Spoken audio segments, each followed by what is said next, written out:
Ignition sequence start. 6, 5, 4, 3, 2, 1. We have a liftoff.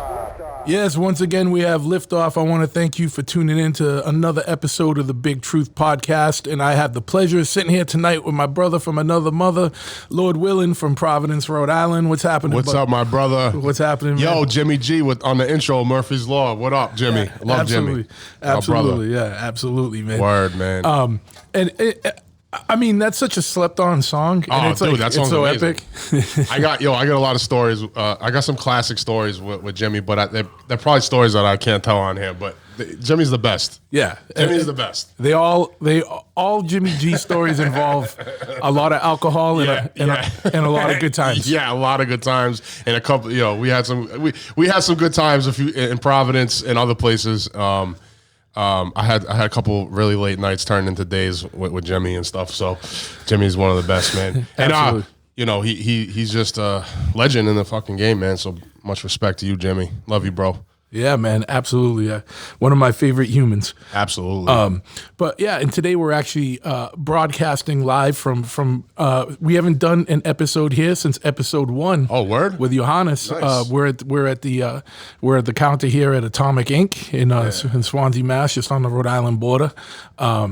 We finally were in the phase that we could reopen, and so today was like the first day that I kind of really spent any serious time here in the last few months. And it's a nice climate-controlled environment compared to Chop It. At Chop It, we'd be sweating our balls off right now at the counter over there because it's humid as fuck. And it's nice over there, too, though. That's a dope spot. No. Yeah, it's cool to record there, but it's in the summer, like the AC there is loud. Oh, really? So you got to turn it off. We would just be fucking sweating balls there. Oh, shout out to our brother Dan, too. You know what I'm saying? Dan Tantillo, tattoos over here, man. He's done some of my stuff. Yeah. Top notch. Absolutely. Tattoo artist. Didn't I just shut that shit off? I think you did. All right. Hold on one second, everyone. Just introduce yourself for people that might not know you. My name, if you don't know me, I go by Lord Willin. I'm not a Christian or anything. That's not what the name means. But I'm a hip-hop artist, singer, aspiring actor out of Providence, Rhode Island. I've been going at it, man, probably like 10 years now. Grinding, trying to make moves, and Truth. Shout out to Truth, man, for having me on. It's an honor to be on here. There's been a lot of legendary guests that you've had on this podcast so far, so it's dope to be on here. With the likes of those people, and Truth as well. Let me just say, Truth is. I'm sure people know at this point if they didn't, but Truth is he's part of a label that pioneered indie hip hop. Brick Records, you know what I'm saying? And I came up on a lot of those releases, like the early 2000s, late 90s. And I remember I met Truth, and we started I didn't know that it was him from Brick Records, and then we started talking, and he told me, and I was like, oh shit, yeah, fucking hell yeah, dude. And where did we meet? We met outside when I was running the door at Club Hell. Well, hell yeah, but I don't know if we talked about that then. I think we talked about that later on, maybe at a show. I think really it was a Madball show at church, which has not been closed for a while, and that's when we really went on and talked about, like, you were telling me about all this. And I was like, oh shit, I said that's you. And I also, another thing is I was gonna bring it today, I forgot, but I have a mixtape from DJ Next. It's called Live at the Barbecue, and Truth's actually rapping on it. So if you can get your hands on that shit, it's called. I don't know if it's available anywhere, but. It's straight out of Boston, and they rock the NWA fucking straight out of Compton beat, and Truth raps on that. And I can't even remember what year that was, but it was fun. That was me and Esoteric and Kama. That's a banger, man. And Kama. So like I knew who Truth was, like through that, through the indie hip hop scene and stuff. Like I didn't know him, but I knew who he was, and then we became friends, through mutual friends and all that. And so it's dope, man. So Truth, obviously an OG in the game, man. Much respect. Appreciate it, bro. Yeah, I mean, in all scenes too, not just hip hop, hardcore, choppers, tattoos, everything, man. Yeah, just a jerk off that's been around for a long time and didn't know well enough to leave things behind. And no, I'm just kidding. I always my whole thing is I love when being involved in scenes that there's longevity to, and there's a lot of lifers in, because that means that shit's authentic. Yeah, man. And when you see people that have been involved in shit, or like, we're talking about punk and hardcore. Yeah. Jimmy's been around years longer than us. You know what I mean? And a lot of people, and the fact that these people are still around is a testament to how much these scenes mean to people, and that's always been like a big thing with me, and like the music and all that shit, and just like all the outlier fucking all the outlier fucking shit, like absolutely, you said tattoos, yeah, music, like motorcycles, all the antisocial outlier shit, dude. That's what I've hell yeah, bro. But you've put your stamp on it. You know what I'm saying? You've done your thing in all those lanes, and represent true to yourself in all those lanes, and are successful at it. And it's kind of a good blueprint for anyone that's aspiring to do so. And it's great, man. You got a little empire going. You know what I'm saying? Yeah. Little what's the Johnny Cash song? Empire of Dirt. Empire of Dirt. Yeah. Hey, man, but it's real though. You know what I'm saying? No fucking selling out, bro. You know what I'm saying? Hell no. You're staying true to the roots, man, and doing what you love, bro. And that's fucking great, man. That's what I aspire to do, and a lot of people aspire to do. You know. And that's what I mean. It's like it's good when you go to shows and you see people that you've been seeing at shows for decades. It's like, yeah, man. It's just different. Like I feel sorry. It's cool because our worlds have been like exclusive little worlds, right? That are tight knit, and definitely not everybody in the world has that shit, and that's why there's a lot of fucking. Well, the hardcore, like, there's a mystique too behind like the hardcore scene in a way, and there's definitely unity, and I think like. So me, like, I came up more probably as a hip hop kid, in my younger years as a kid, and there's not really that unity there, or at least there's not anymore. And then like when I discovered hardcore and like started meeting people and stuff, it's definitely a different vibe, and it's great. I met the best people ever. Yeah, you know what I mean. There's a lot of overlap, and there's a lot of similarities in both worlds. Oh yeah. It just depends on the level you're at. Like like the Blink 182 punk rock scene is a lot different than the Madball scene, or or the Wisdom and Change scene, or whatever. Yeah, and just like, same with like hip hop, like the I don't even know who, like, some new artist I'd even say. I don't know, fucking, you know what I mean? Little Uzi Vert. Yeah, which is a different scene than like Czarface or Jedi Mind Tricks. No, you're right. Something. Yeah, that's true. That's true. But I don't know. I feel like there's a lot more competition in hip hop. It's a lot more bravado and like, I'm the fucking best. And on hardcore, I haven't seen that as much. In punk rock and shit, man, cats are more humble. I mean, you always have jerk offs no matter where you go, but like, there's more of that, brotherhood. You know what I'm saying? Hip hop's like, yo, man, I'm the best MC, I'm the best DJ, and this, that, and the third. And like, hardcore, I'm sure it still goes on, but not to the same extent, at least from what I've seen. But you got to think a fundamental difference in the music type is like there was no like, there's like battle rhymers and battle rap. Right. And like the whole MC thing was just kind of like the origins and like what it came out of was like a history of boasting and built on that. Exactly. And so of course there's going to be a little more like like, oh, I'm the best, and then, so this guy saying you're the best, you guys battle, like there's not an equivalent to that kind of thing in hardcore. You're right. I mean, they had like battle of the bands and stuff, but that's not to the same degree. You know what I mean? Exactly.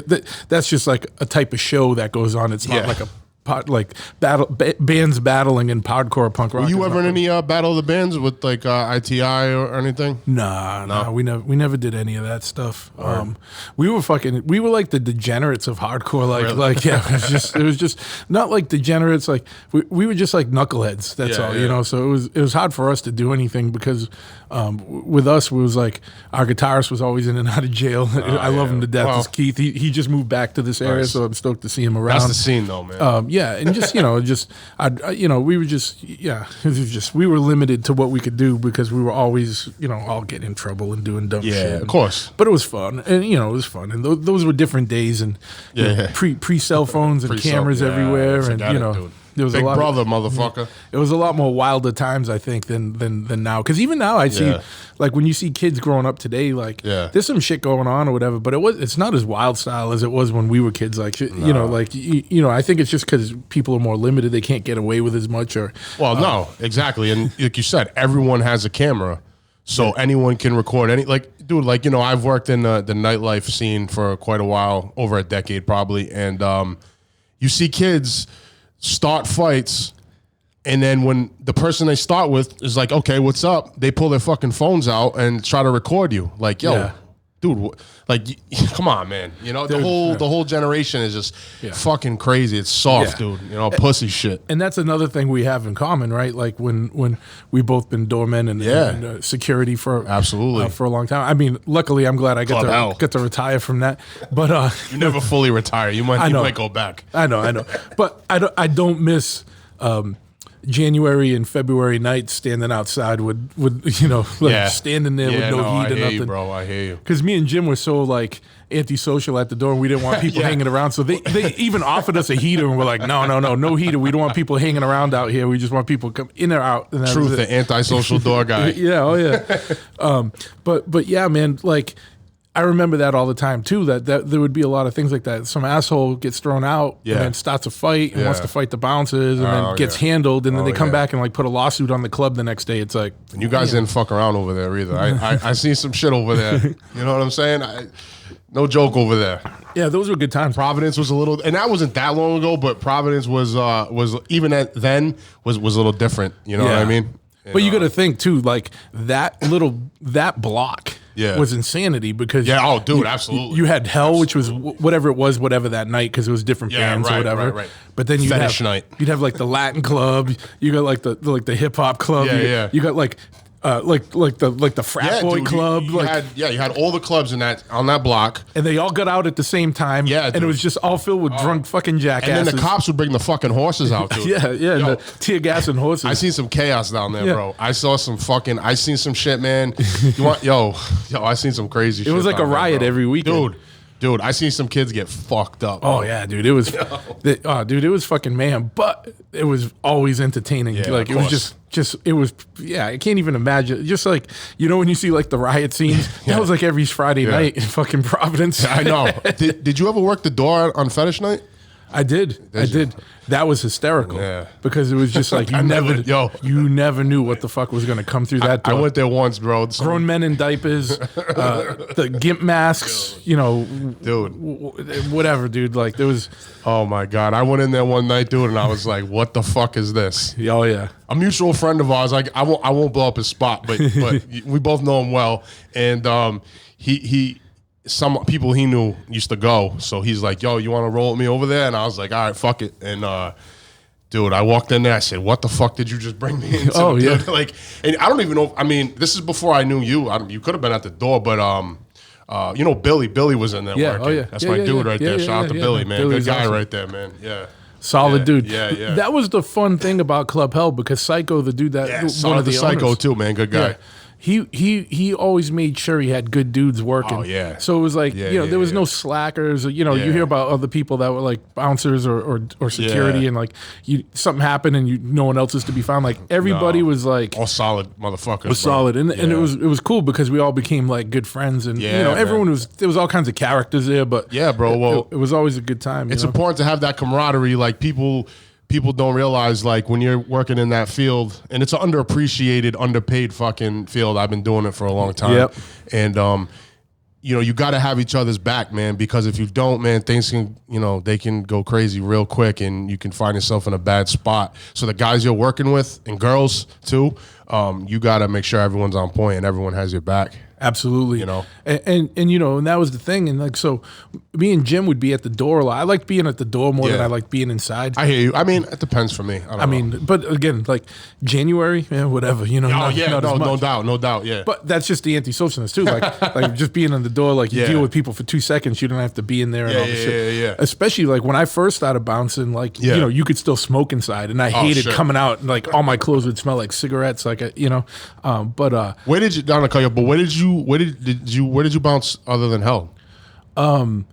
Just out of curiosity. Just like it would be like random, like for shows. Yeah. Oh, doing like show security, and show stuff. security and stuff like that. I used to even do it when I was like in college and stuff for like the schools, like the show security and all that. Nice. Yep. But Hell was the main gig. I'm trying to think of where else. There was like I did it a couple like in New Bedford or a little bit. Yeah. And shit like that must have been fun. Yeah, whatever. But Hell was the main spot. Yeah. And if for people that don't know, it's Club Hell. It used to be before that was called Club Babyhead. Yeah, legendary. Before that was the Rocket. It was I don't remember before my time, but legendary. Yeah. That was like one of the main like punk and hardcore venues. But that place had so many people. Like saw Cypress Hill there. Oh man. Like we saw Smashing Pumpkins there. That's like crazy. this was like a 300 person room. Crazy. Like but like Nirvana I think played there or something. I don't know. Rage Against the Machine played there too, didn't they? Yeah. Just like everyone would come through like when on their rise, their ascension or whatever. But it was like a good spot. And that's one of the things, like you see that is just missing kind of right now in the world, in the cities, like the 300 person room. Like there's the big House of Blues, and then there's like a small bar. Exactly. But there's not a lot in between. of like, there's not a lot about those in between spots anymore. Shout out to the Living Room. The Living Room was another place. I think I did my very first like real show there. That place was fucking classic. That's kind of like I didn't come up. I was too young for like Babyhead and stuff, but like the Living Room, man, that was a spot for me, bro. Was that the one? The second Living Room? I think so. Yeah, it was where the across from the Coca-Cola factory. Yeah. But they, that place was like, it looked like a fucking dingy kind of like punk rock spot. I mean, they had all kinds of music there, but it was dope. It was grimy and fucking all kinds of shit popped off over there. I seen a lot of shit happen. Yeah. Yeah, it was good. Yeah, it was the living room, the old living room was awesome. Yeah, where was the first living room? It was down the road more. Yeah. It's like the road that it was on. Dean. What is that? Dean Street. Yeah. But if you just went further down the road, okay, and on the left, there's like an area. I could drive you there and show it to you. You know what I mean? But I couldn't tell you. So it was in that same neighborhood. Same neighborhood. Word. Like a 5-minute walk further down the road. Okay. But it was on like this area, but you had to go up the stairs to get to it. It had a huge parking lot. Then there was a stairway up. And then it was, then you'd walked in. But I saw some legendary shit there, man. I saw Bad Brains when we were there when they recorded the Eye Against Eye video. Oh, really? Yeah. I was there? Yeah, they filmed it there. Really? The old living room. I didn't know that. Saw the Ramones Piece there. of history, man. Yeah, like the OG lineup of Ramones and all that shit. But some good shows there. A lot of history in Providence. Oh, yeah. Not so much these days, but back in the day, I know. But what used to be, what was crazy is like now like bands play either Providence or Boston. Right. But back in the day, they went to both. Oh, yeah. You'd go to like the Providence show on Saturday and then the Boston show on Sunday or vice versa. So we'd always see like every show twice because they would do one day and one the next, but you don't see that as much anymore. It's either or now. Yeah. And it's more probably, depending on who, probably more Boston, I would think. Like, especially for like, if you're talking like hardcore metal or punk rock shows, there's more of a draw, I think, in Boston. Yeah. At this point. And I think it used to just be like people used to just come from everywhere and go to like everything they could go to. Like you go to shows in Providence, there'd be Connecticut dudes there, there'd be Boston dudes, there would be dudes from all over. Absolutely. And there was a lot of that. And, there just doesn't seem to be as much of that anymore. I'm not saying it's non-existent, but there's not as much people like kind of traveling around to go. That's true. Because you don't have to as much anymore. No. Like back then, there was no camera phones, there was no internet. Yeah, you didn't go on Instagram and see the whole show. You know and there wasn't some asshole filming the whole show every time on their camera phone. Like I'm all for clips. Like, listen, I'm a fucking huge fan, like, of everything. So, like, when I'm seeing one of my favorite bands or artists, I do record. I post a little clip up, but I wouldn't post the whole show, man. Either like the whole show is disrespectful. I think on two levels. Yeah, one is you're not there and present and enjoying the show, right? And then you're filming like a shitty, shaky ass video. Yeah, absolutely. And two, like I don't think a band wants their whole set put out there. But. More importantly, you're not present and enjoying the show. Like a band wants you to, you're going to see the band. Go see the band. Don't look at the band through your fucking phone. Yeah, that's a great point. That's a great point. You're disconnected. It's like a degree of separation from being at the show. You're 100% right about that. And I found myself in that situation, and I'm like, yo, I need to pay attention to this set because like I'm on my phone half the time, and I'm like, this might be a band or artist that I don't see all the time, and I'm like, what am I doing? Like, put the fucking phone away. And I do the same thing though. I like to like take a couple pictures, maybe a little quick video clip, just to show like like. Actually, more to show motherfuckers what they're missing. If you're not true. here, This is what you're missing. You should have been here. You know no doubt. Because now motherfuckers love the front about going to shows, dude. Yeah. and that's something like being an independent artist, a band or whatever. Like you need all the support you can get. So you always got those people that, oh, I can't make it out tonight. Sometimes you just can't make it out. I understand that. But then you got those people that never come out. Routinely, you know always have like, yo, where you at, man? Yeah. You know? And that's a big point, because in this day and age, artists, no matter what genre of music, cannot rely just on record sales anymore to kind of support and keep them going. It, bro. You have to be you have to play live, you have to sell merch and sell stuff at the merch booth, and so don't take it for granted if an artist you enjoy is coming to town, like just because you listen to him 200 times on Spotify, that doesn't that's probably nothing. Put like 12 cents if that in their pocket. No, man, you got us. And the thing that sucks right now is all the artists and bands that are out of work that rely on those shows, and a lot of our friends play in bands that tour heavily, and rappers too, and everything, man. And it's like, there's been no shows for 3 months, and who knows when the next one's going to be. Not only has there been no shows for 3 months, but a lot of them have just called the whole year quits. Right, I've seen that too. Like a lot of booking agents, like and clubs and everything. Everyone's just like nothing for the rest of the year because the rules are so dumb with this COVID stuff. I know.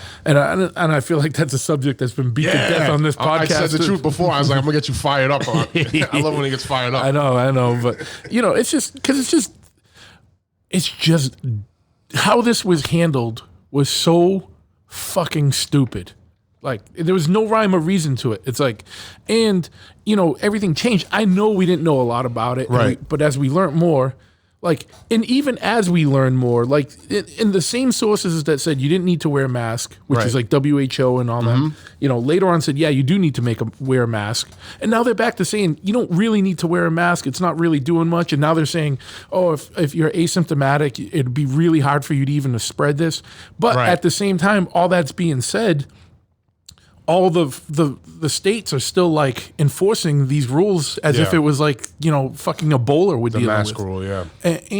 And so it's just ridiculous. Like, well, it's like every other maybe not every other day, but every few days, every other week at least, there's something that's different, something that contradicts what they said before. Yeah. And like at this point, I'm like, who the fuck? I don't know what's going on. You know what I mean? Like, the only thing useful about this, and I said it before, and I know other people have said it, is that this was a good dry run for if there's ever something more serious. Because there could always be something more serious in the pipeline. Black plague type shit. But now we know where the shortcomings are of like the system and how we as a society and the government and all these different agencies, how everyone deals with shit. And we see that as completely a clusterfuck. Oh, absolutely. And so now like we have chaos. Areas of improvement. But, and it's like, good thing, and I always feel like I have to put this caveat when I'm not minimalizing this for people that did get affected by it. Sure, no. But with that said, just realize, and it's no disrespect to you if you've had this and you had horrible situations with it or lost a loved one to it, but that is such the minority compared to the millions of people in the country. Like the cases are so few that are serious. Most people, it's not as serious as they thought it was going to be. Well, so there's no rhyme or reason to everything. Like I heard one statistic today that they say as many as 40% of small businesses could be severely affected to the point where they might close down from this. Businesses are already closing all the time, left and right. But 40 fucking percent, dude. Crazy. Like I can't wrap my head around that. I think that has to be wrong. Maybe in certain areas or something. But imagine literally if 40% of small businesses close down. What's left? Fucking nothing. Just Walmart and fucking Target and all that. So bullshit. that goes. So I wanted to ask you, how do you feel about conspiracies about everything that's going on, like with that kind of thing? Or in the past, I've been more prone to the conspiracy stuff. But here's one thing I learned, and I forgot who told me this, but they're like, if something ever doesn't make sense, follow the money. Right. And case in point, California. Absolutely. The governor of California had made it illegal to go out without a mask. Like, not like a warning, like illegal. You could do jail time if you're not wearing a mask. Yeah. He also signed a $1 billion contract with a Chinese fucking company to manufacture masks. There you go. You think he didn't get paid? And I don't understand why that dude's still in office. Like, what happened is, here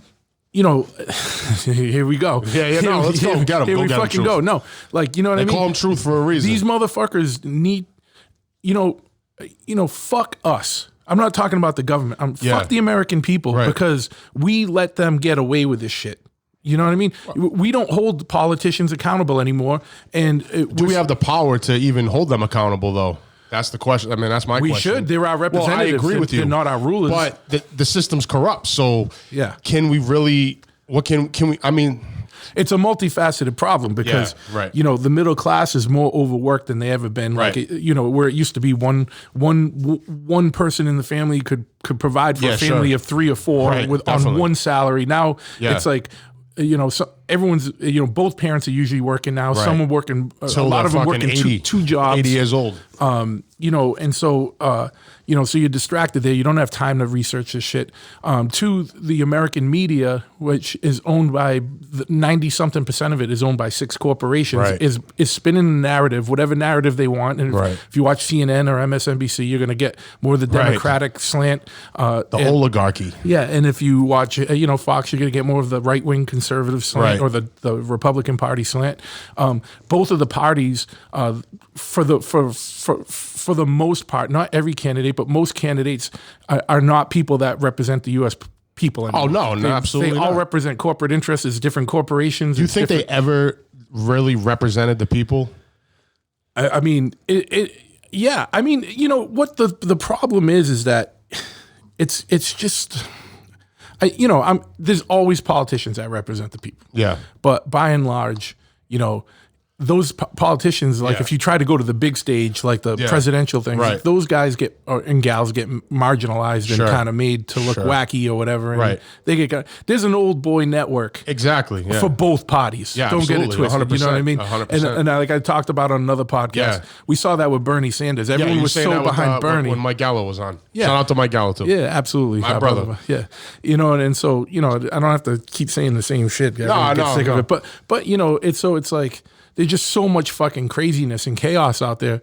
People need to disconnect from the mainstream media. We do need more than anything in the country right now is we need an unbiased news source that just represents the facts without putting a right or a left fucking narrative or spin on it. Do we have one? Do you think we really have a non-biased? No, I'm saying that's what we need. Is there one online? Like, I mean, you got like Vice News, but people tell me that that's even controlled and manipulated. Yeah, I mean, Vice News definitely isn't, they have their own slant on things for sure. Yeah. And they're more left-leaning thing. Right. And I got no problem. Like, I got no problem when people want to, it's more when things like that were the staples, like New York Times or things like, like all of them now, it's so like blatant. It's like, I don't want your editorial or your slant on it. I just want the fucking facts and to digest it and make up my own mind. So now you got to go to all kinds of different news sources. It's hard to get the facts. Yeah.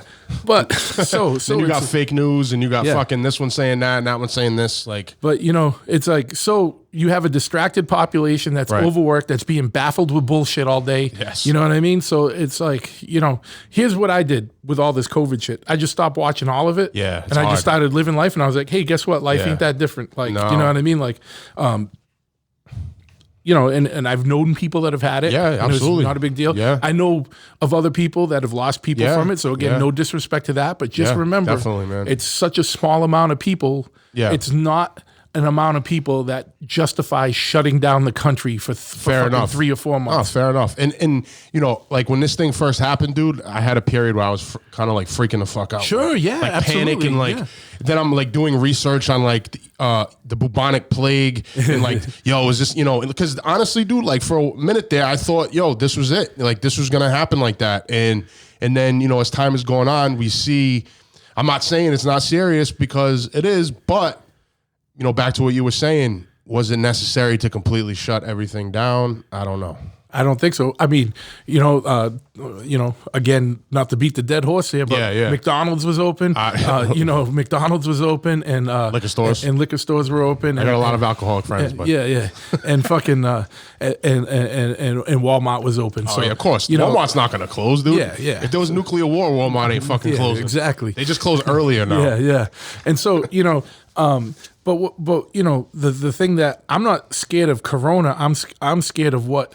The economic ramifications that we haven't even foreseen yet, and like what things are going to be like in like 6-7 months, because a lot of shit's fucked up. Like even in Great Depression type shit. Even in my business is like not so much here because it is harder to get gloves and all our supplies for the shop, and everything's gone up astronomically. Yep. But with the motorcycle shop, I rely on a lot of parts suppliers and stuff, and like you could see all that shit broke down. A lot of these factories were shut down 3-4 months that would manufacture parts, and that's just one industry. Yeah. Like any industry is going to have their similar type things. And so everything's wacky with that, and so we don't even know what the fuck's going to happen 5-6 months from now. Like the economic ramifications aren't going to be so quick. It's going to take a while. Yeah. Never mind just government printing trillions of dollars and pumping it into the economy. It's just going to weaken the dollar. Sure. So it's the value, everything. The biggest thing that people don't realize is,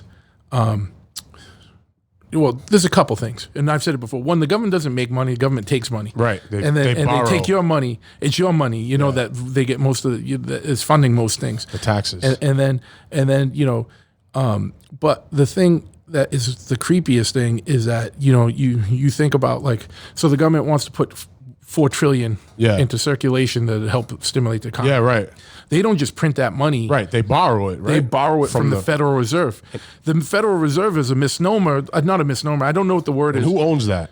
So the thing with the Federal Reserve is everyone thinks because of the name Federal Reserve, everyone thinks it's a government bank. Yeah. No, it's a private bank. Rothschilds, right? Rothschilds, all that shit. Wealthy European, that's not even conspiracy. It's conspiracy. Where's Alex Jones? No, but seriously. But this is follow the money. So to me, conspiracy is when is like David Icke, like fucking reptilians, right? Yeah. That's conspiracy. David Icke. When you look at things like the Federal Reserve, that's not conspiracy. That's fucking reality. Right. But they want to make you sound cuckoo if you talk about it because they don't want you talking about that shit. No, definitely not. So look, if everyone should watch two things. Read the book "The Creature from Jekyll Island." I haven't read that. I will though. And then watch the movie that Aaron Russo made. This is a long time ago now, probably 15, 20 years ago now.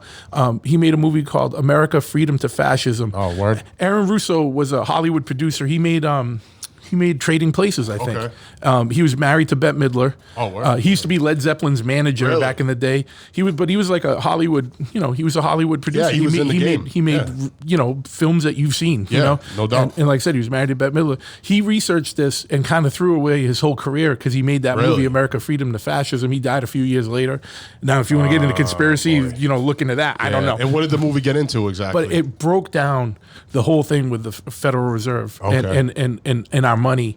And there's there's Supreme Court judges saying if the American public really knew what was going on, they'd probably be riots and blood in the streets and shit. So the Federal Reserve is a private bank. Right. We didn't and there was a Federal Reserve Act, I think it was 1913. I think it was a Christmas night. Fucking shady Chicago senator pushed that through like 10 o'clock on Christmas night. Everyone's asleep. Right?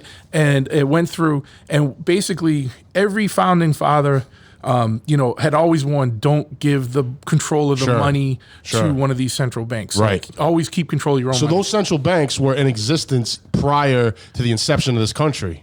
But yes, but we didn't deal with them. We printed our own money that was backed by U.S. gold and silver. Okay. So this has turned into a little history. I love fucking it. Let's lesson. go. Get you fired up. So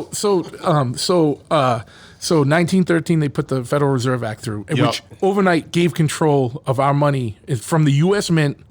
To the Federal Reserve Bank, which is a private bank owned by a lot of wealthy European banking families that have generations of wealth. Right. Old money. Yeah. Like castle money, not like castle money. Yeah, you know what I mean? But not mansions, castle money. Yeah, castle money. So fucking now when the U.S. wants to print money, instead of just printing it or getting more gold and silver and backing it up, now our money is backed by nothing except consumer confidence, for Yeah. one. It's not backed by the gold Yeah. and silver anymore. But now they say, all right, Federal Reserve, we need to put, we need $1 billion. Right. And they're like, okay, here's your $1 billion. Right. You owe us that $1 billion Right. back plus interest. Right. So until 1918, That didn't exist. yeah, well, until 1913, that 13. didn't exist. But then this is what no one knows. Yeah. Like but U.S. citizens Yeah. did not pay federal income tax Really? until 1918. I didn't know that. And most of that money goes to pay what? The interest that the government borrowed on the money Right. to pay the Federal Reserve back. So you got these dudes that are creating money out of nothing, and then you're paying in, and they're taking your money that they're taking from you, and then they're buying real assets with it. Right. That's how this whole shit works. Yeah. That's why when people say money is evil and shit like that, that's a lot of where all this comes from. Right. Don't believe me. I don't give a shit. Go look it up. This is all facts. Facts. Everyone likes to say facts nowadays. Look it up. This Look is up facts. Federal Reserve Act 1913. Watch America, Freedom to Fascism. Read the book Creature from Jekyll Island. I'm gonna have to read that for You sure. see all that shit. This is it lays it all out way more articulately than Yeah. I just did. I kind of gave like a real brief that was overview. great. That was great summary. Yeah. But so anyway, so $4 trillion just got printed. Yeah. The U.S. government has to pay that back Right. through us. Right. They got to pay back $4 trillion Right. plus interest. Right. And now that's why the deficit's so fucking crazy, because this type of shit just happens. We can't just keep spending. You know what I mean? So what do you think? What is the solution to like? Well, Kennedy wanted to get us out of the Federal Reserve. Now you want to talk conspiracy?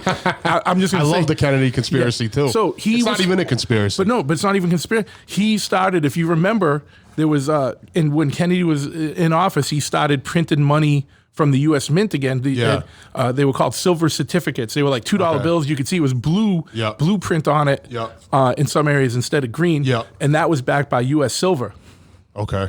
And so shortly after that, he was no longer alive. Yeah. So So you think who that knows what definitely happens. has something to do with it? I don't know. I mean, there's so many, like around the There's so many, Kennedy, yeah. there's so many different angles and people involved that had a reason to get rid of him. So, but Yeah. that definitely could have been one of them.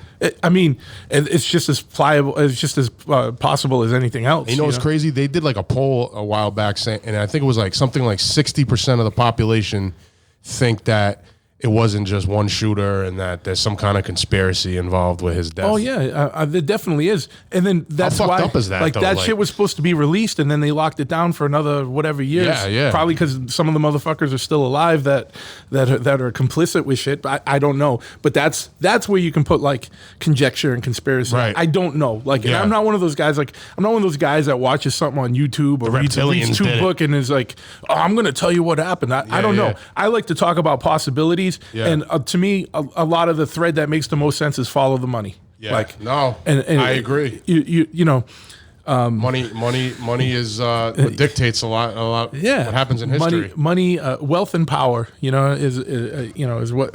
So what are your is a motivator feelings for a lot of- on the rioting and everything going on with all that? I think this is all more distractions, Yeah, and I yeah, think yeah. there's people like George Soros Yes, behind a lot of this yes, shit. yes. And you know, here this is going to be I don't know if this is a popular or unpopular opinion, but to me, looting Foot Locker is not furthering any cause. If you're rioting against the police, go take it to the police. Exactly. Go take it to I said City that Hall from day one. Go take it Yeah, to City word Hall, or go take it to wherever you got to take it. Yes. But you know, going to steal a TV at Best Buy Doesn't is make not any furthering sense. any cause. Like that's just being, you know. But whatever. But you know, So is that opportunists, and also is that agent provocateurs that they send in? well, they did see that like. Early on, that they showed without a doubt that there were cops or different people that were agent Right. provocateurs The that were going bricks. around just How breaking about the the bricks? windows. How about the bricks? I don't know about the bricks. I got a little wrapped up in that for a little while, but I also saw some. What's up like, with that video though? They're taking bricks out of the police vehicle, and Yeah. what are they doing with them? But then, you know, I've seen some like I know my buddy Joe Hawk and some other people have sent me stuff that kind of counters some of it. Really? I don't know. I'm not convinced on the brick either Okay. way. I think that in some cases they could have been. Yeah. And in some cases it just wasn't. And you know, like if you see a 3-second clip, it can be Yeah, kinda, it can look skewed to be one skewed thing. one way or the other. Like, no doubt. I try and keep an open mind and level. Word. In full disclosure, years ago, I could more easily be led down like fucking no crazy doubt. conspiracy paths. Absolutely. I've kind of matured a little bit. Yeah, I hear that. Me too. And I still am open to things, but I just need a lot more. Like everything I talked about Yeah. with the Federal Reserve is on paper. Yeah, no doubt. That's not even a conspiracy. Yeah. See, and that's the thing. You know, a sad thing is you brought up Alex Jones earlier. Like, early in his career, I used to pay more attention. He's to very him. entertaining. Well, I think he literally just went crazy. Definitely a 'Cause possibility. If you look at him more early on, he used to say some of this, like the shit I just said. Yeah. He said, don't believe me, read it. Yeah. Like he used to like talk about shit and he'd back it up with fact. He's like, you don't have to believe me. Look up U.S. Resolution, Sure. HR 72, paragraph 3. It'll give This you is where it says it. You know, the and documents. you could look it up because I used to. I'd be like, fuck that. Yeah. There's no way we'd do that. Yeah. And then I look and I'm like, oh shit, it's right there. Like, you know, on the House of Representatives, fucking whatever. Yeah. So, you know, I'm talking about like 20 years ago. Like when he first came out. I used to watch him back then. Yeah. And then just with time, he just got slowly more and more like. Well, do you think part of it too is because sensationalism sells, so he just makes it over the top because people get, they get into that and they're I don't know. I don't know. Draws people in. Like you hear this guy going, like when you heard him on Rogan the last time, like even if you didn't like what he was saying or agree, the way that he just articulates it and goes nuts, it's just like, yo, this is amazing. You know what I'm saying? It's entertaining. Like, but it's also sad because he wasn't always that crazy. Can't really take him serious at the same time. Well, that's the thing. And so, and I talked about this before, like sometimes people who have a lot to say, they don't do themselves any service. You got to take a deep breath. You got to calm down. You got to slowly articulate things. Everyone's guilty of it. No but doubt. Like when Ron Paul was running. Here's one of the problems with like presidential elections now. Like everything's sound bites and talking points. Right. Like me and you, we can have this Edit conversation. this. We're already 40 minutes in. It doesn't feel like it. No, it feels like 10 minutes. But you know what I mean? Like, but and that's why I like when Joe Rogan has presidential candidates on, because you can learn more about like Really hear what they have to say. and their thoughts on things. Yeah. When in these debates, you're only getting like quick. Yes. And then it's like all like cracks on people. It's like just like cracking, you know what I mean? Like, and so you don't really get to see what these people are really about. Ron Paul was a really good candidate on the Republican side. Yeah. He was usually more of a libertarian, but he ran on the Republican to have more, more behind him. But he would look crazy because they'd give him a 30-second thing. Yeah. And he was trying to jam so much information because he's been around for a long time. Right. 100% constitutional voting record. Really? And they tried to marginalize him and look crazy, and what they do with everyone. They always do that, though. Yeah. Smear campaigns. They do the same thing to the good candidates on the left. Like Dennis Kucinich, I've said it before, was a good candidate on the left. And even like people like Andrew Yang or Tulsi Gabbard, I didn't agree with 100%. Yeah. But I felt like those were pretty viable candidates. And to me, I would take either of them over fucking Joe Biden in a fucking heartbeat. Like, this is like. Joe Biden's not too promising. Put it this way. This is how far the country's gone when Biden and Trump are the two fucking candidates. Like, so how do you feel fucking about serious? How do you feel about Trump? I don't know. Like here's my thing. I didn't like Trump. And then now during this whole thing, like people have sent me information and things to listen to and watch and read. And it kind of paints Trump, maybe not in a different light, but like, a lot of this stuff is slander from the left, the deep state, and that whole thing. And Trump's actually doing good for us, and he has the best interests of the country, and he's a businessman. He's not a politician. And I'm the type of person, I'd like to try to go down the middle with things. Like I consider myself to be independent, and I don't want to lean too much towards any one political party because I don't really trust politicians in general. No. But I don't know. I'm on the fence right now. That's where I've been for like the last maybe few months. The problem with Trump is that he doesn't do himself any favors. Like when he just mouths off. Like at first, I thought that shit was funny. Like when he was calling, like when he was running and he was calling like senators losers and stuff. Like, but I'm like, it was funny because you didn't really think he was going to be elected. You know what I mean? It was just like I was like, dude, he literally just called out, like, "You guys are losers," like blah blah blah. But whatever. Like I don't know. I don't really have. I don't know. It's hard to pin down. Yeah, but I'm like you. I'm 100% independent.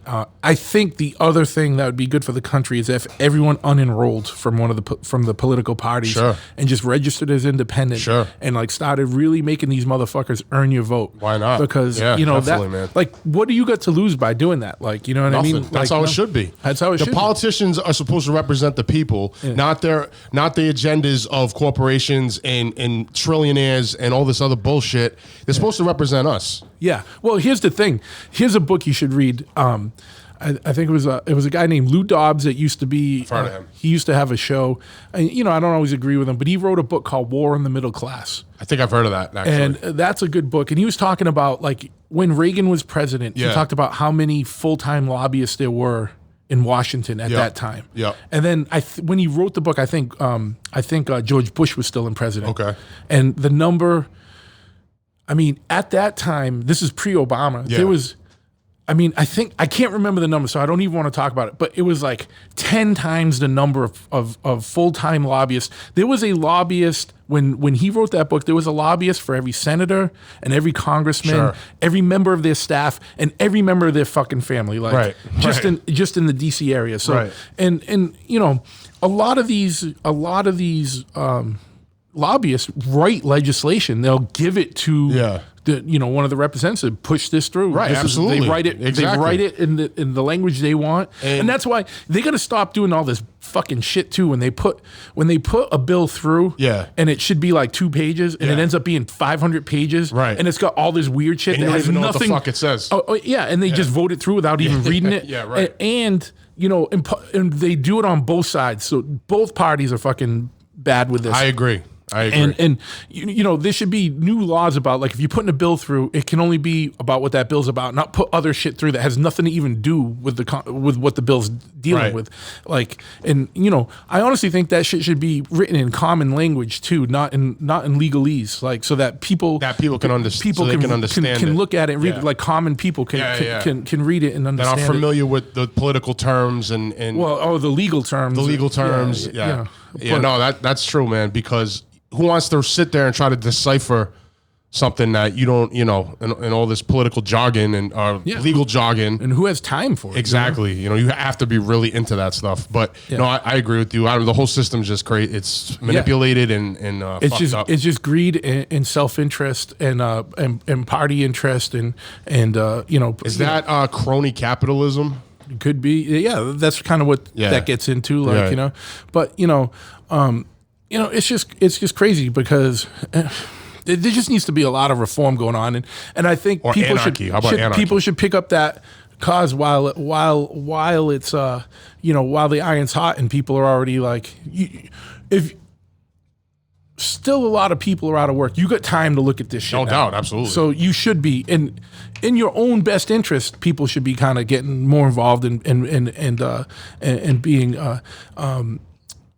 you know, I don't even know where I was going, but people need to be more proactive about this shit. I agree. And sometimes, I try and do my little part on this, you know what no I mean? doubt, Or no just doubt. trying to keep myself as informed as I can. yeah, And, it's good. You got to be informed. Knowledge is power, man. And like sometimes I get into times where I'll go on a kick with all this stuff and I'm really into it. Then I fall off and I'm like, I don't, you know. Yeah. And I get into you go something crazy. else. You go crazy Yeah, if you for stay real. on it all the For time. real. You I gotta remember like reading like Behold the Pale Horse, and Yeah. I was into the shit hard, bro. The conspiracy Yeah. shit for a while, Yeah. watching all the documentaries, and at the end of the day, like. I don't know, man. Sometimes you're not even productive anymore. You're just then you don't trust anything, and you're Yeah. like, it's all a sham and fucking. But the thing is like there's a lot of you get like misinformation. Che Guevara shirts, and like you think you're a fucking Oh revolutionary. yeah, it's stupid. People, 90% of the people wearing Che Guevara shirts don't even really know too much about them, because if they did, they wouldn't be wearing those fucking shirts. Oh, man. But you know, the thing is there's so much information out there.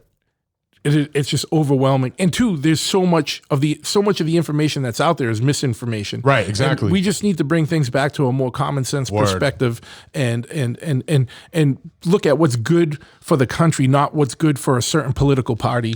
And True. And, True. And just, you know, I think if everyone registered independent, it would just it would just fucking send some message where politicians would be like, oh shit, we better fucking stop it. Yeah, I mean, do we really need to have these parties? Like, well, I don't understand. Well, there was never supposed to be a two-party system. Really? Like, it was not supposed to be that way. Originally designed. You know, whatever. Like, you bring up founding father stuff and people automatically start put you in the militia area or like think you're crazy or whatever.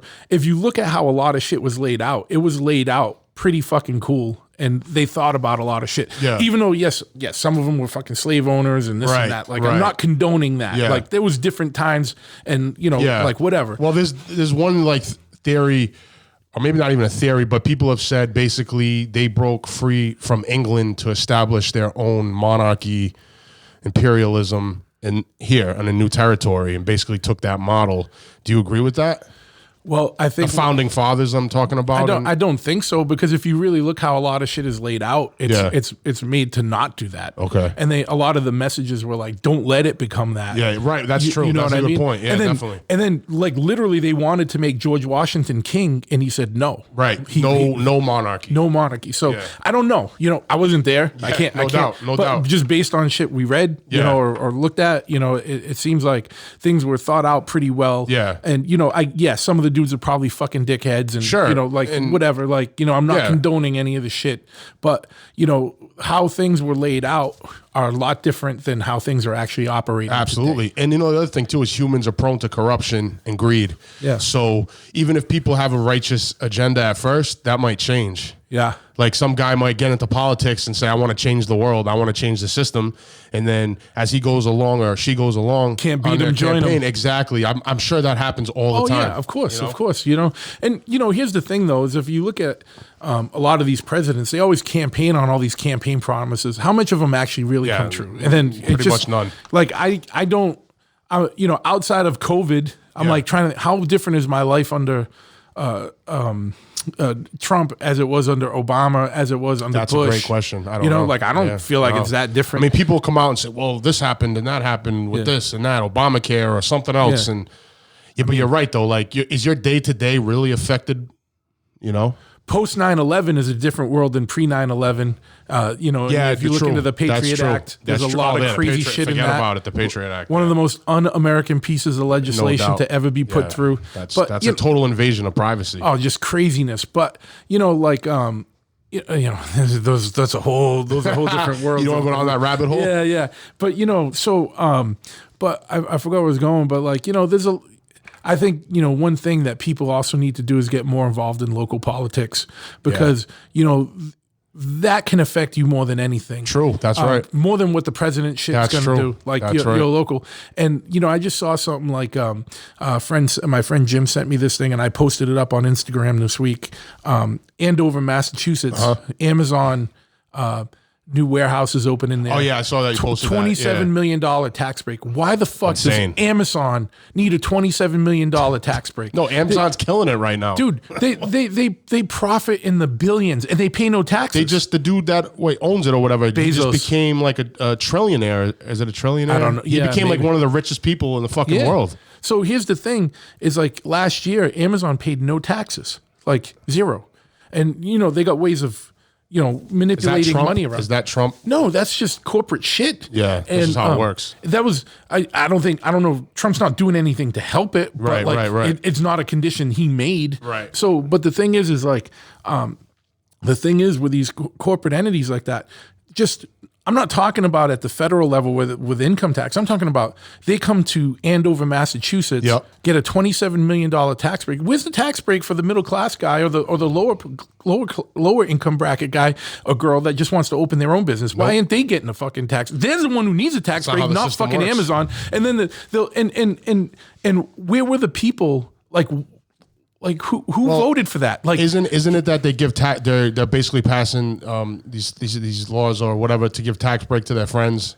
Well, that own these corporations. I don't know. That's what I mean. So what I mean is, where were the people at the town? Was this brought up at the town meeting? Did people get to say anything? Probably not. Or was it a closed meeting? Like, you know, probably. If I lived in Andover and I was owned property, whether it was a business or a house, and paid income tax. Yeah, sure. Like, I mean, not income tax. If I paid property tax, I'd be fucking heated. Oh yeah, dude. Like, that's fucked up. I got to pay property. You know, that could have lowered property tax for everybody if Amazon came in. And, you know, I know everyone's like, whoa, you know, it's bringing jobs. Well, guess what, motherfucker? Like, they need people to work for them. Yeah. So, like, it's not helping.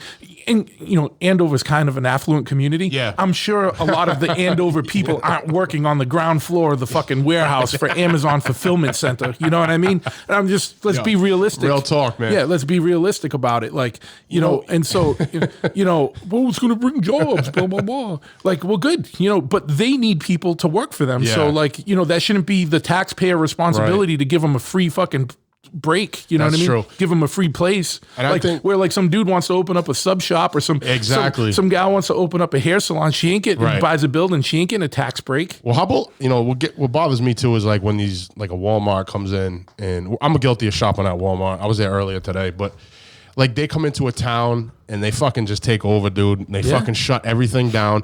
And then it's, you know, they do provide jobs, but it destroys the local economy as far as like smaller businesses. Yeah. Like, and that's what America was like built on, dude. Like that mom and pop, you know, like we could talk about it through music, for example, like record stores and stuff like that. You know what I'm saying? Like that type of business, you know, you get a lot of good memories, and it's just, I don't know, it's missing now. Yeah. No. You know what I'm saying? Like, it's just harder to find. And the quality isn't as good. No, I don't like, you know? If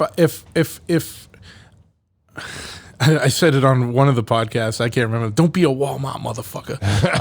But yeah, but it's tough not to go there too. You know, I don't know. Well, you don't step foot in Walmart. No, I don't like to, but sometimes I do. The only times in the last 10 years I can think where I've been inside a Walmart is when we've been on like road trips. And like you need something and you don't know where the fuck you are, and you don't know the local spot, and it's like 10 at night, and that's the only shit that's open. So it's like, all right, well, I'll go then. But like I don't.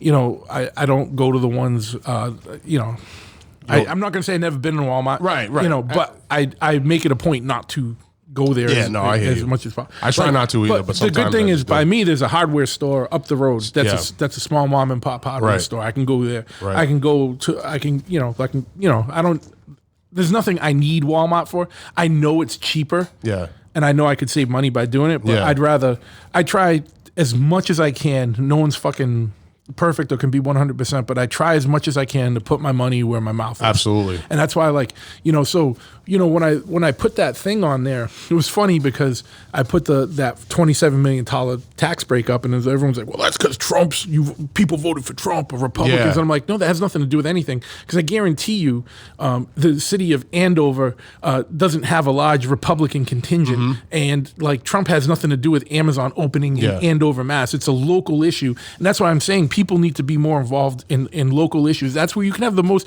that's what has the most effect on your life, and that's where you can make the most change that you'll see in your day to day. And you know, beyond any political party, you know, go to your town meeting, your city meeting or something. Go see what the fuck's going on, because put motherfuckers in check, because you stand up, fucking yell at them. Who fucking cares? Be like civil disobedience. That's all right. Is American. Like, you know, speak up. Don't be afraid. These people fucking, you know, they shit and put their pants on one leg at a time, just like you. Like, just, you know what I mean? Like, don't be afraid. You know, I think too, like, people need to realize, like, they say Trump and the Republicans, but they fail to realize that on the left, it's the same thing. It's just a different agenda. Yeah, it's just, there's equally money hungry and corrupt people and politicians on the left as the right. Yeah. You know what I'm saying? It's two different sides of the same coin. Like, it's not like, oh, they're progressive, so they're better, they're for the people or whatever. No, man, it doesn't work like that. Maybe in spirit, and that's what their talking points are. Right. But the reality is like, when you get down to it, like, all these motherfuckers are looking out for themselves. That's or the thing, man. looking out for their party. And people bash, and that's the thing too, people will bash maybe the right. A lot of people I've seen bash the right, they're left, and I'm left, and blah blah blah, and it's like the same thing on the left. They just cover it up. Well, the other thing too is it's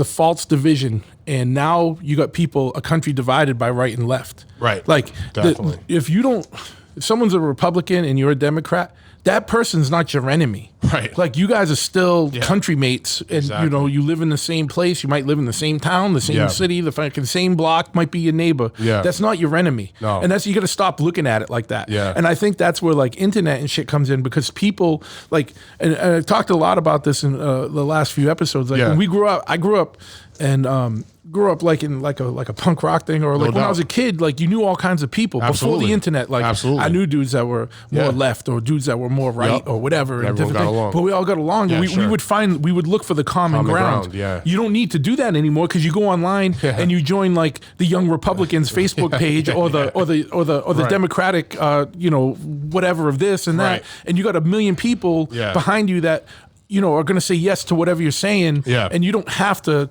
Now the other side is your enemy, because you got all these other people behind you. You know what I mean? And it's like, you're not used to talking about shit and talking shit out. And no one's looking for the commonalities anymore. I think most people are probably more in the middle than anything. Because when you talk to people on the street, like I got neighbors that are, you know, probably more Republican. I got neighbors that are more Democrat. We can all fucking hang out, and it's cool. Cares? But like, you know, you get online and all this shit, and everyone's whole life is online, and it's all like a big fucking battlefield. Everyone's an expert online. And I like, and you were posting these memes up, and I posted them too.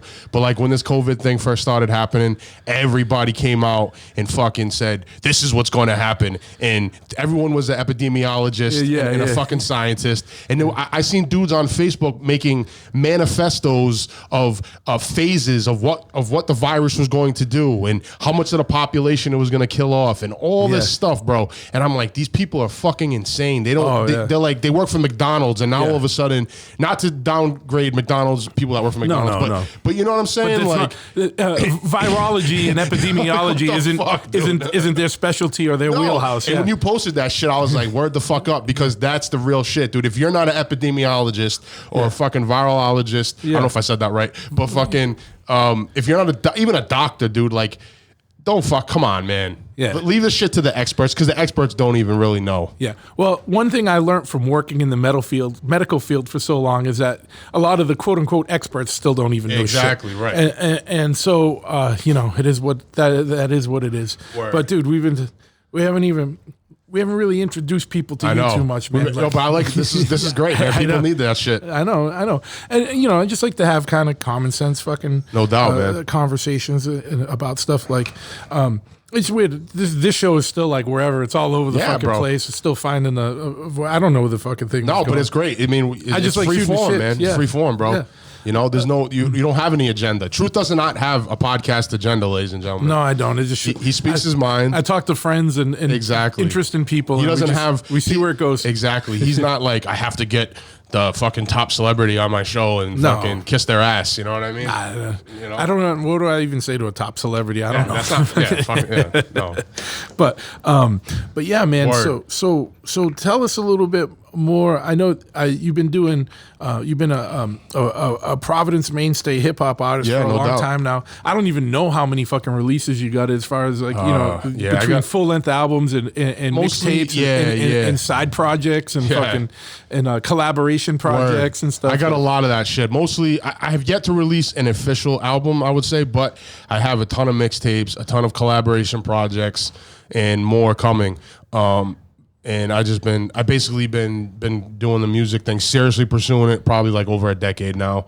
And I was always into music, you know, since an early age. My father actually worked for one of the biggest concert promoters back in like the 70s and 80s. This guy Frank J. Russo. And they booked like the Allman Brothers and I remember Eric Clapton and Shaka Khan and Waylon Jennings and you know, people along, you know, in that lane. So my father was always playing music, and he had a big record collection. And so pretty much like classic rock and funk and jazz and soul and all that kind of stuff was my introduction. And then I got into hip hop at an early age. But I was like rock too, you know. And fucking, I just started fucking around, dude, you know, thinking I could rap and fucking, you know, DJing and shit like that. And my first concert ever was Metallica, so I love metal too. Yeah. You know what I mean? My old man brought me to Metallica. That's cool. That was pretty dope. What phase of Metallica? It wasn't, it wasn't the beginning Metallica. It was in the 90s, maybe like, I don't know, 96 or 97 or something like that. Okay. So bigger Metallica. Yeah. You know what I mean? But, I always like that hard, heavy music too. You know what I mean? Yeah. And that evolved into getting into like hardcore and then punk, Actually, I really like punk rock. I didn't even really know there was like, I knew punk bands, but I wasn't too familiar with like, there's another subgenre called hardcore, and then I discovered that, and I was like, yeah, this shit's great, Yeah. And, well, there's a lot of similarities between like hardcore and punk and hip hop. Well, not sonically, but like attitude and like kind of just reporting on the streets. Well, it's all street music. It's all street culture. The thing to me is like hip hop kind of deviated and became very corporate controlled and marketed that way. And I know what happened with punk too. You got pop punk and everything, but hip hop really like. There's a big divide with hip hop of like mainstream and underground, quote unquote underground or indie. And that's one difference, I don't know if hip hop, there's a lot of artists that are true to their roots or whatever, but I don't think the focus, a lot of it is on the money. Yeah. Which I'm not knocking anybody for making a living and making their money, but we all know the sellout, they get the gas face. Yeah. My opinion. Yeah. Well, to me, to me, definition of sellout is if you became famous or commercially viable doing what you've always done. Yeah. To me, that's like definitely you're lucky and you just launched. That's not a sellout. No, it's not like at all. If you purposely change what you do just to become more commercially viable and to just to make more money, not because it's what you believe in artistically, then that's some sellout. That's what a label's telling you to do. Do this, do that, dye your hair this color, fucking sing this song, put these shiny pants on, do this, do that. Yeah, I don't respect that, man. I'm not knocking anybody for their success if they have a hit song. Hey, I love to have a hit song, but I'm going to do it my way. Yeah, you know what I'm saying? Like, that's my thing. And also, so I think at that point, too, I got into, like, I really started to relate to hardcore and punk rock because the attitude for me of hip-hop was, like, kind of stale, like, all this fucking bling-bling shit. And it's like, yo, man, that's just not real life, dude. Like, a little bit of that shit's cool because materialism is just part of our culture, but, like, if that's all you're fucking basing your music on, like, it's not real. Especially when you find out half these motherfuckers, it was like a rented car and a rented house and a rented this. They owe the fucking labels, bro. The labels are banks. Yeah. They get these 360 deals and all this shit. They don't own their own masters. They don't own their own music. And they end up getting fucked and they fade away into obscurity. They can't put music out anymore because the labels own everything. And it's fuck that, man. You know what I'm saying? The independent scene to me is where, you got to grind a lot, as you know. You know what I'm saying? But, you don't have to worry about some fucking guy in a suit that owns your music and you can't do anything with it. Yeah. Well, I think now, it makes more sense. Like if you come out independent and as an independent artist, if you sell 10,000 units or something, you're going to make way more money than if you were on a major label and sold 1 million units or something. Absolutely. You might make more merch money. But nowadays I think a lot of the deals they own a big percentage of your merch and all that shit. 100%. You know what I mean? Absolutely. And so, it's crazy. Like, how about venues that tax artists for their merch? That's crazy. How do you feel about that? I wouldn't even play one of those venues. There's venues legit. I would say, okay, but give me a percentage of the liquor.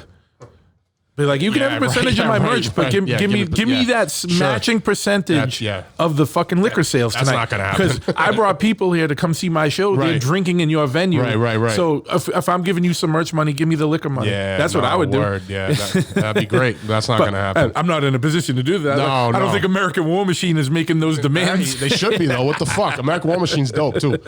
Shout out to Ryan Packer. Yeah. My brother. What's up? Craig Silverman. Brother Corey. Corey, what's up, bro?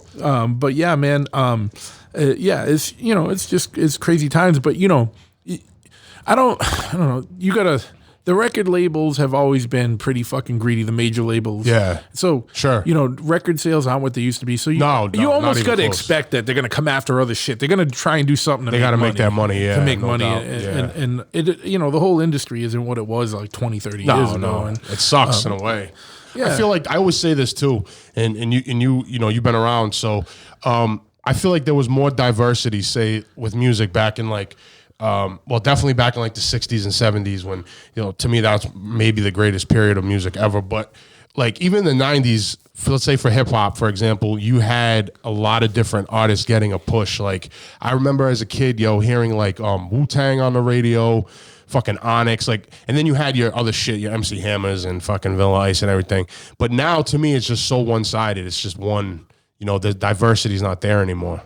Yeah, I to be honest with you, I don't even know what the new shit is. You know what I mean? Yeah. Like I don't know like what radio hip hop. I mean, I don't listen to radio anymore, but I'll just say the stuff with the most exposure, I guess the biggest push oftentimes is just like one lane. Yeah. I feel like back in the day there was multiple lanes. Well, it wasn't that there was multiple lanes, but it was like the top tier super commercial MC Hammer shit and Vanilla Ice shit and all that was one thing. Yeah. But there was like more of a middle ground.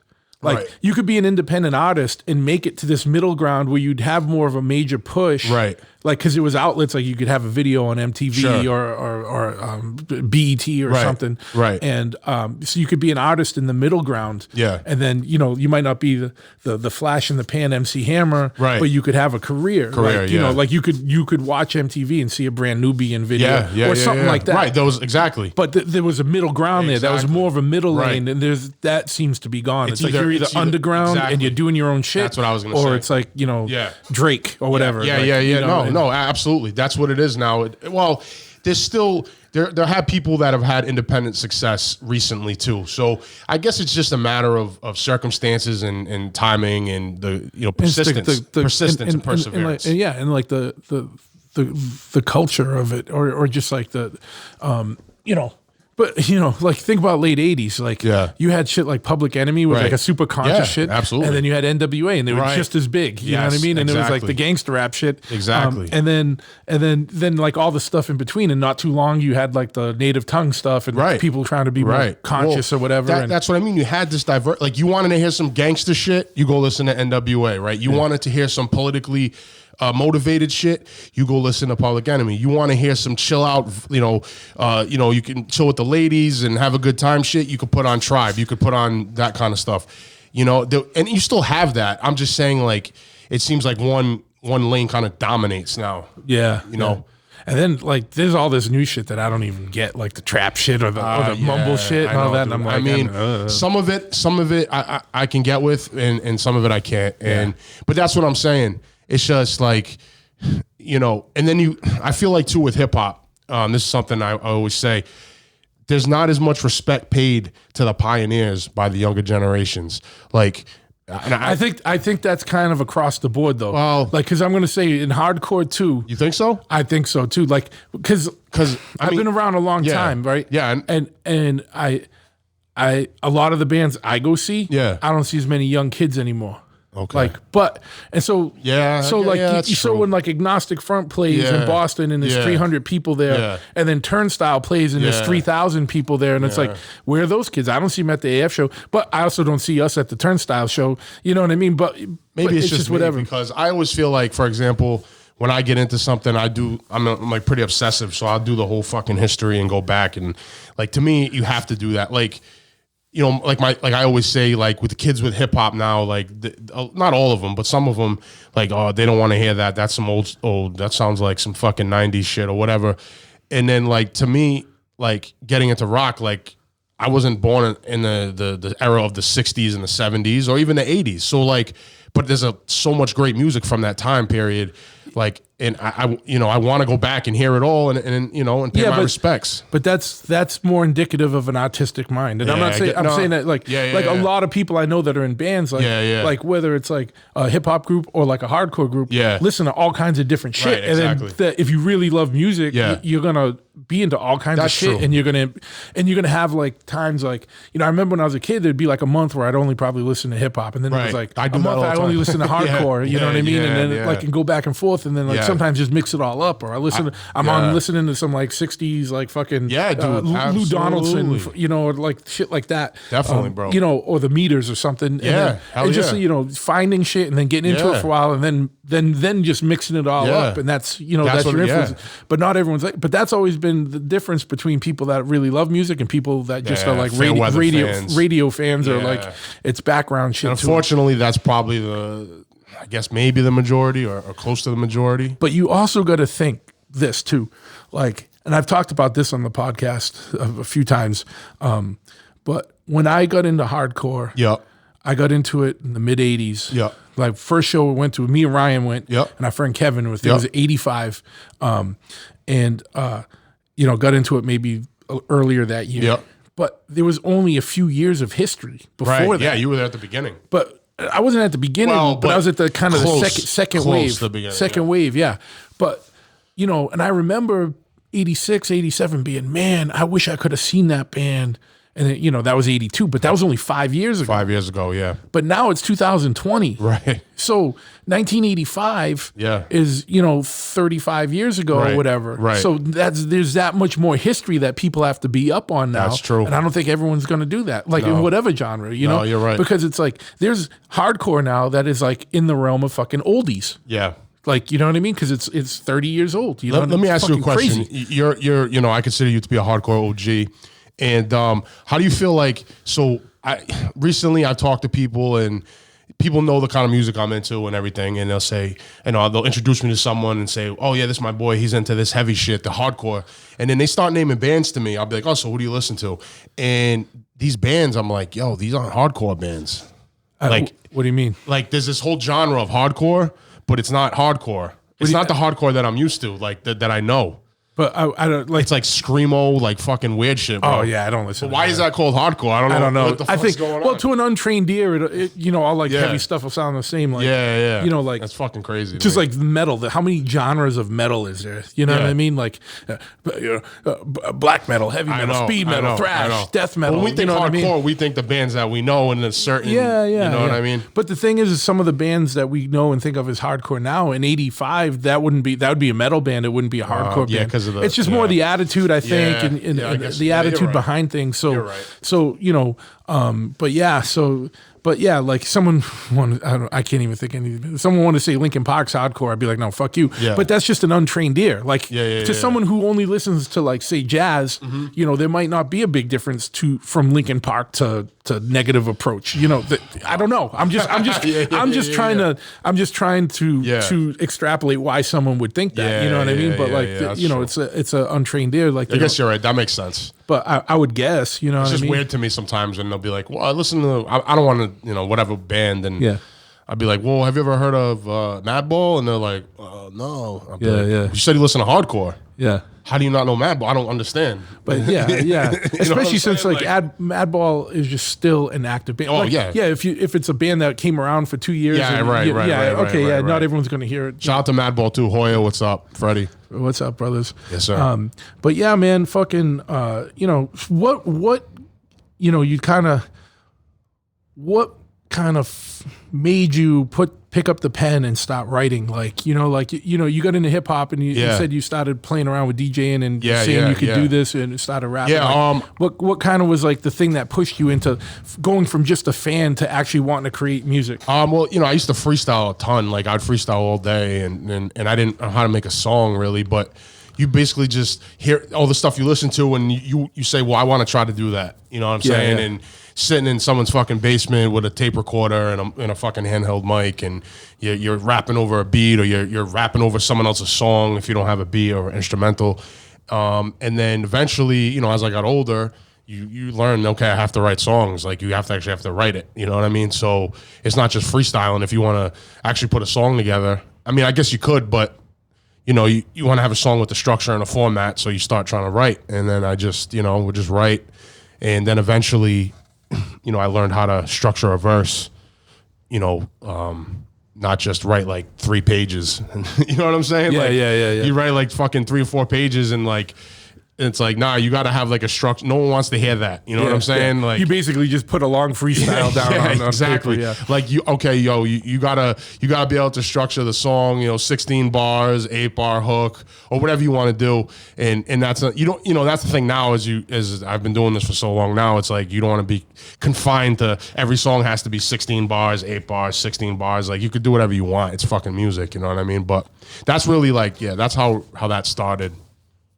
So it was just more, you were such a fan of the music, you're like, oh, I want to do it. Well, I was freestyling all the time. I was like engrossed in music, and me and the kid I grew up with, we were DJing. We were DJing like school dances and parties and like middle school, getting paid, and not a lot, but So I was DJing, doing the DJing thing, and then, but I was always freestyling, and I just loved doing it, and then it evolved into like, okay, I'm gonna be a rapper. I want to do this for real. And, that's when it led to actually trying to put songs together, record it in someone's house, in the basement or in a room, and trying to do it like that, discovering how to record and put the songs together and try to mix them and then eventually go into an actual real studio with people that know what they're doing. Sure, yeah. And, making songs that way, which is a lot easier if you don't know if you're not an engineer or a producer, So and then doing shows, rocking fucking shows, man. Like I said, I think my first ever show really was at the living room. We rocked the living room. It was a hip hop show. There was like no one there. Did a lot of those shows. Yeah, well, and still doing not right now, but recently still doing a lot of shows like that. So make sure when things go back to the way they were, make sure you come out and support the shows. Yeah, absolutely. And wherever you are in the world, when things come out, like not every venue.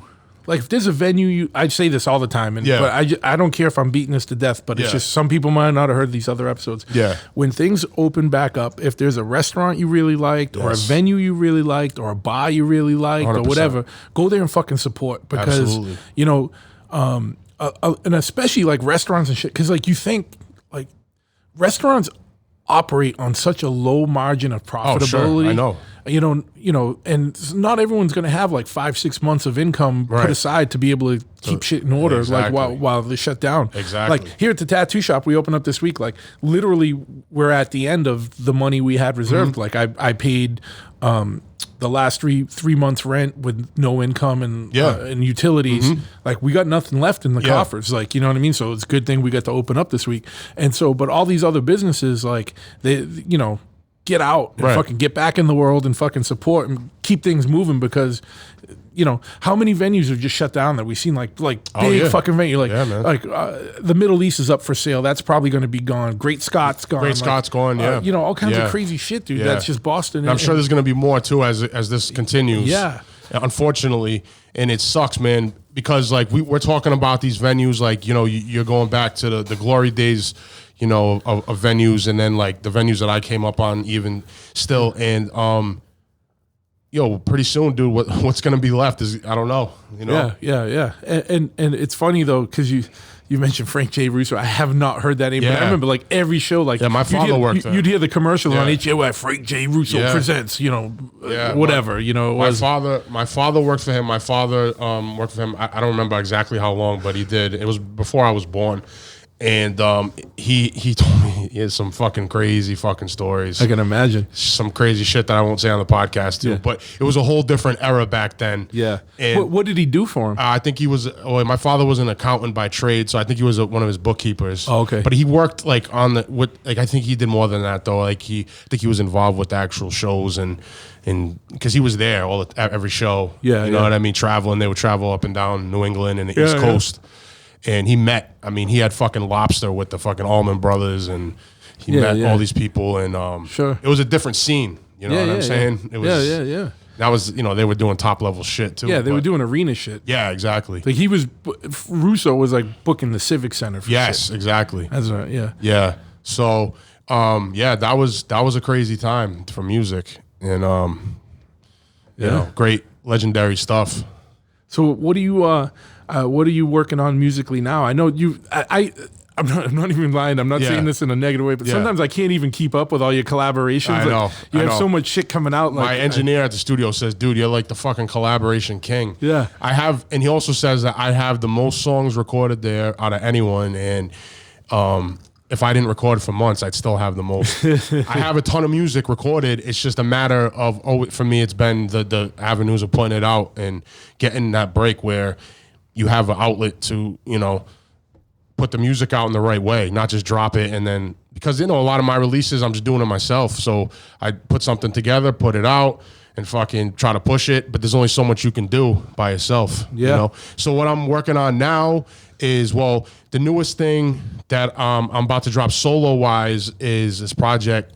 It's not a 100% hip hop project. I've been working on songs for the last few years, more along the lines of an influence from acoustic and blues and even country, like outlaw country and bluegrass. Our brother Ty, shout out to Ty, Coach Ty, Sandoff Fighting Arts. Check that gym out when it opens in Watertown. That's another thing. Like, think about how many businesses were on the cusp of opening, and then this shit hit. Yeah. And now there's like months where I know. I know Ty put everything he had into getting his gym open. Absolutely, and it's gonna happen. You've seen I know. It's a very nice facility, Yeah. top notch. And if you're looking to get into martial arts, which is another passion of mine, I've trained with Ty a lot, and he's very good. So if you're looking to get into that, make sure you check it out. And you're in the greater Boston area. Exactly. But so he's one of the few people in the country certified to be able to teach Sanda. Yeah. So Sanda, basically, for those that don't know, I'm sure people out there know MMA and stuff and UFC. Sanda is basically, I would say, Chinese kickboxing. So it's the Chinese style of kickboxing. Kind of similar to Muay Thai in some ways, not completely, has different techniques and things, rules that you can do, but it's kind of along those lines, and it's a very good art. So if you're looking to get into something, check him out. Yeah. But he's also a talented musician, so he's played in some bands, some hardcore bands over the years and stuff. So he came up with some acoustic tracks, just messing around, and basically I wrote some songs.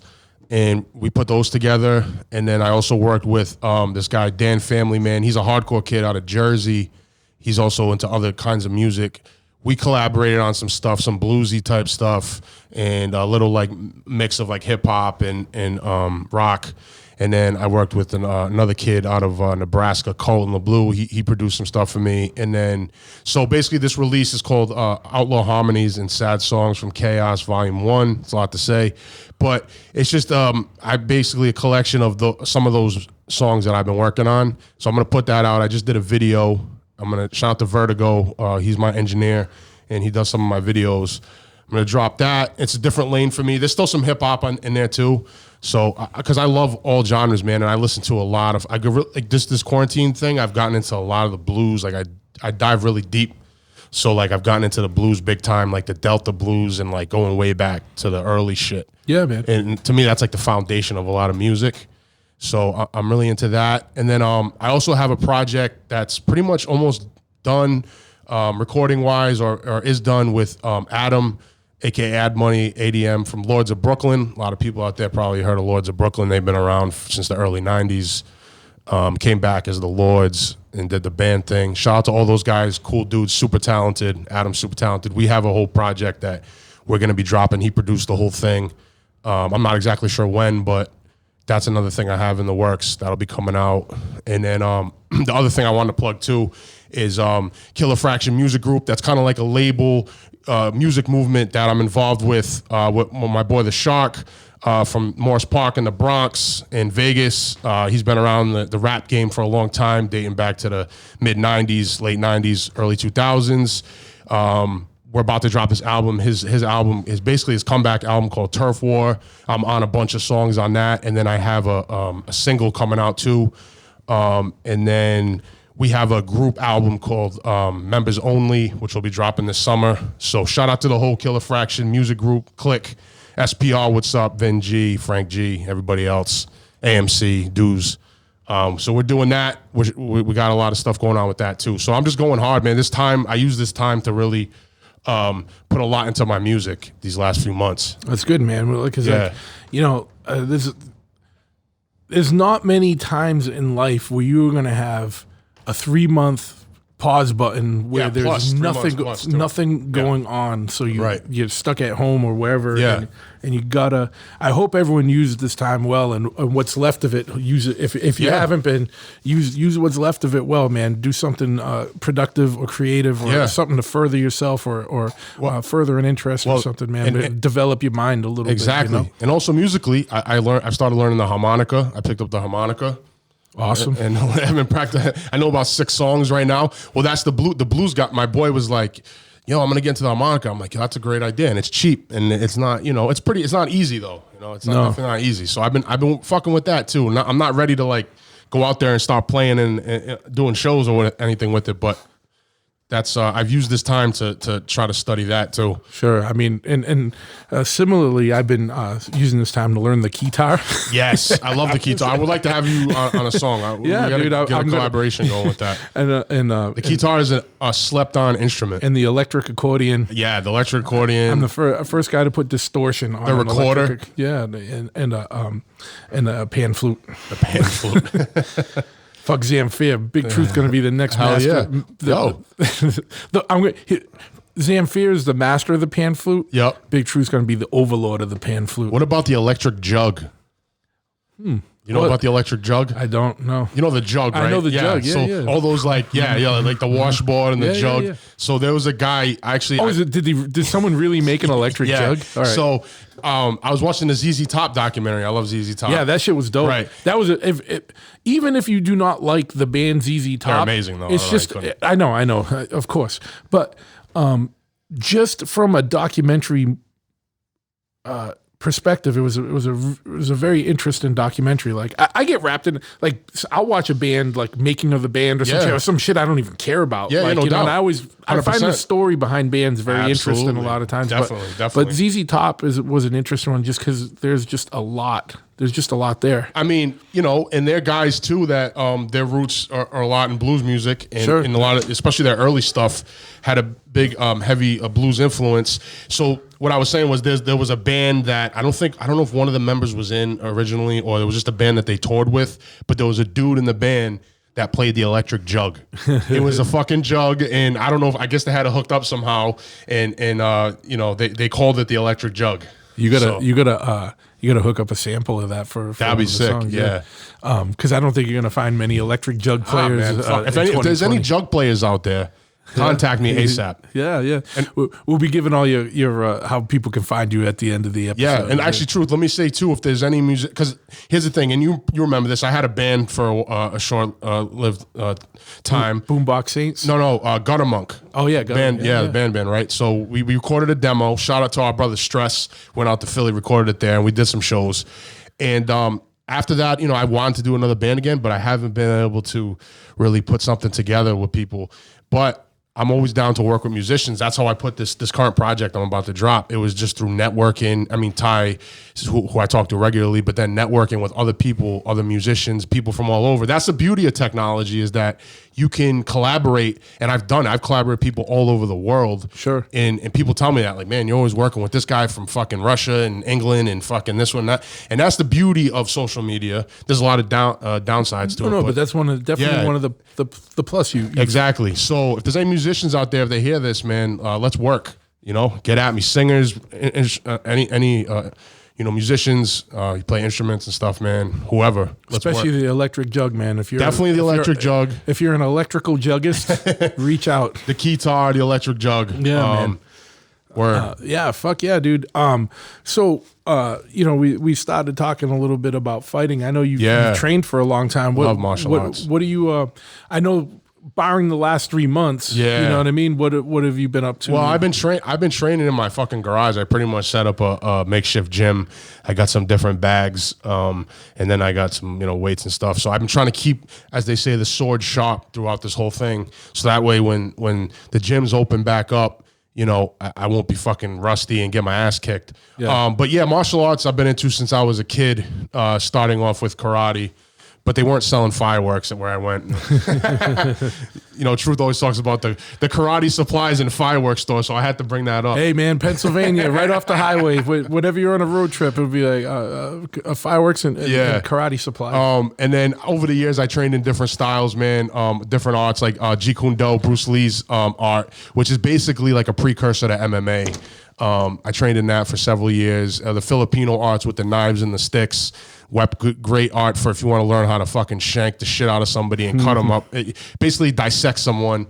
And then more recently, like I trained with Thai in the Sandan, some of the Chinese stuff, and then also Muay Thai at Sityodtong in Boston. Shout out to Sityodtong, crew Mark Delagrati and everyone over there. That's a top notch. You're not going to get better than that when it comes to Muay Thai and striking and also Jiu-Jitsu. That's top notch, man. There's a lot of great fighters out of there. Shout out to all the homies over there. I can't wait for that place to open back up. Shout out to my boy Slippery Pete. He's a fighter out of there. Also a big punk rock kid, hip hop kid. He loves a lot of our friends' music. Yeah, good man. Dude. So I got to shout him out because we talk still, and I just love the arts, man. Fighting. I mean, it's not something that's out of the question. I mean, it's not to me like music is my first passion, but I always said like if I wasn't pursuing music, maybe that's probably what I'd be doing. Like try to do full time is train and fucking maybe I mean, if I was gonna have a fighting career, I should have done that a long time ago. Like, when I was like 21, like that's when you really want to start. When you're 19, 18, 21. But I'm always gonna train. You know what I'm saying? And you've done some stuff too, right? Yeah, I haven't trained in a long. I am eagerly awaiting the fucking gym to reopen. Oh, no doubt. Absolutely, bro. 100%. Like, I cannot fucking wait, dude. Absolutely. Like, I mean, I've been doing more hiking and shit to kind of do something. But I definitely, I got to get a set. Like, I only have a couple, but I need to get some more kettlebells. I need to be able to be more self-reliant. You can get resistance bands, too. Those are good. I got some resistance bands. Actually, I have some maybe I can throw you. And I got some weights from Walmart. See, I supported communism. I fucking went to Walmart and I fucking $40. Bought some commie Chinese straight from weights. China. I know, dude. I know. And but yo, listen, another positive taken out of this whole thing is that I've been running and jogging like a motherfucker, and I've been discovering all these trails and paths in the area in Rhode Island and some in Massachusetts, and I've been doing that. There's an app called All Trails, and if you're into that thing, download it. It'll tell you wherever you are, the trails and places that you can go in the area. That's awesome, man. You should hit the Freetown Forest, man. I think I will. 15,000 acres. You get lost in that motherfucker. There's so many trails and shit. Yeah. And but yeah, man. It's fucking crazy. So what was the last stuff you were into? Like for training? Yeah. The Muay Thai. Muay Thai, Thai kickboxing from at Sityodtong. And when they reopen, I'm definitely going back. It's very good. I love it. It's to me the most efficient style of stand-up striking. In my opinion, our brother Eric was on the show. Yeah, and he was a world champion fighter. Yeah, like a Thai boxer. Four-time. Yeah, exactly. And I'm not. There's a lot of great styles. My philosophy on martial arts is kind of in the Bruce Lee mindset of take what works for you and apply it. And because everyone's different. Everyone has a different body type. Everyone has different strengths and weaknesses. So to solely rely on one style might not get the job done. You might have, might find yourself in a bad situation. To me, it's good to be diverse with fighting, and then you can apply it to life too. Sure, you know what I'm saying? Absolutely. So yeah, so that's man, I love that stuff too. I know. I definitely wish I had more fucking time because like I keep bouncing back to like man, I want to start training again. Yeah, bro. It's never too late. Man, I know. Oh no, I know. It's just I gotta free the time, dude. I work 6-7 days a week, and it's just like I know. And then it's like like I left my house at 7:45 this morning. It's like 9 o'clock now. We'd probably be doing this another 45 minutes or so, and I get home like 11 tonight. Like I hear you, bro. It's just I know, but it's like I need to carve out the time to do it because when I still lived in Boston and I was going to that Krav Maga school in the South End, that was like a legit one. Not an exercise one. It wasn't to buy the certificate over 2 days. It was instructor. Dudes that were trained in Israel. And that's the real shit. Yeah, and that's why it was that was an interesting fighting style, because it was like when you learn the story of that, it was kind of like what you're saying. Yeah, like the guy that developed it only had a short amount of time to develop this for the Israeli military. So he just took the most useful, effective stuff from all these other styles and put it into one. Word. And so it's just, it's explosive defense and counterattack. Yes. Like, and it's just like trying to end it as fast as you can. Well, as brutally as you can, so that it's done. You know what I mean? Well, in the street too. It wasn't a useful thing to train as a bouncer. Like I should have done more jujitsu back then, but but whatever. The argument for jujitsu is always, do you want to really end up on the ground in the street? Yeah, exactly. And me personally, I don't. Yeah. Now it's good to know though, in case you end up on the ground in the street. Yeah. So. I mean, I got nothing but love and respect for jiu-jitsu. I've trained it on and off. I'm definitely not good at it. I'm a fucking beginner still, because that art takes you fucking a long time. Well, and that's why, and when master. people get into it, like that's all they're studying for a long time. And me, I feel like I'm more of a striker naturally. Yeah. So my thing is like, I still wanted to sharpen my striking skills. So like Thai boxing to me was perfect, and I'd already done some of it anyway.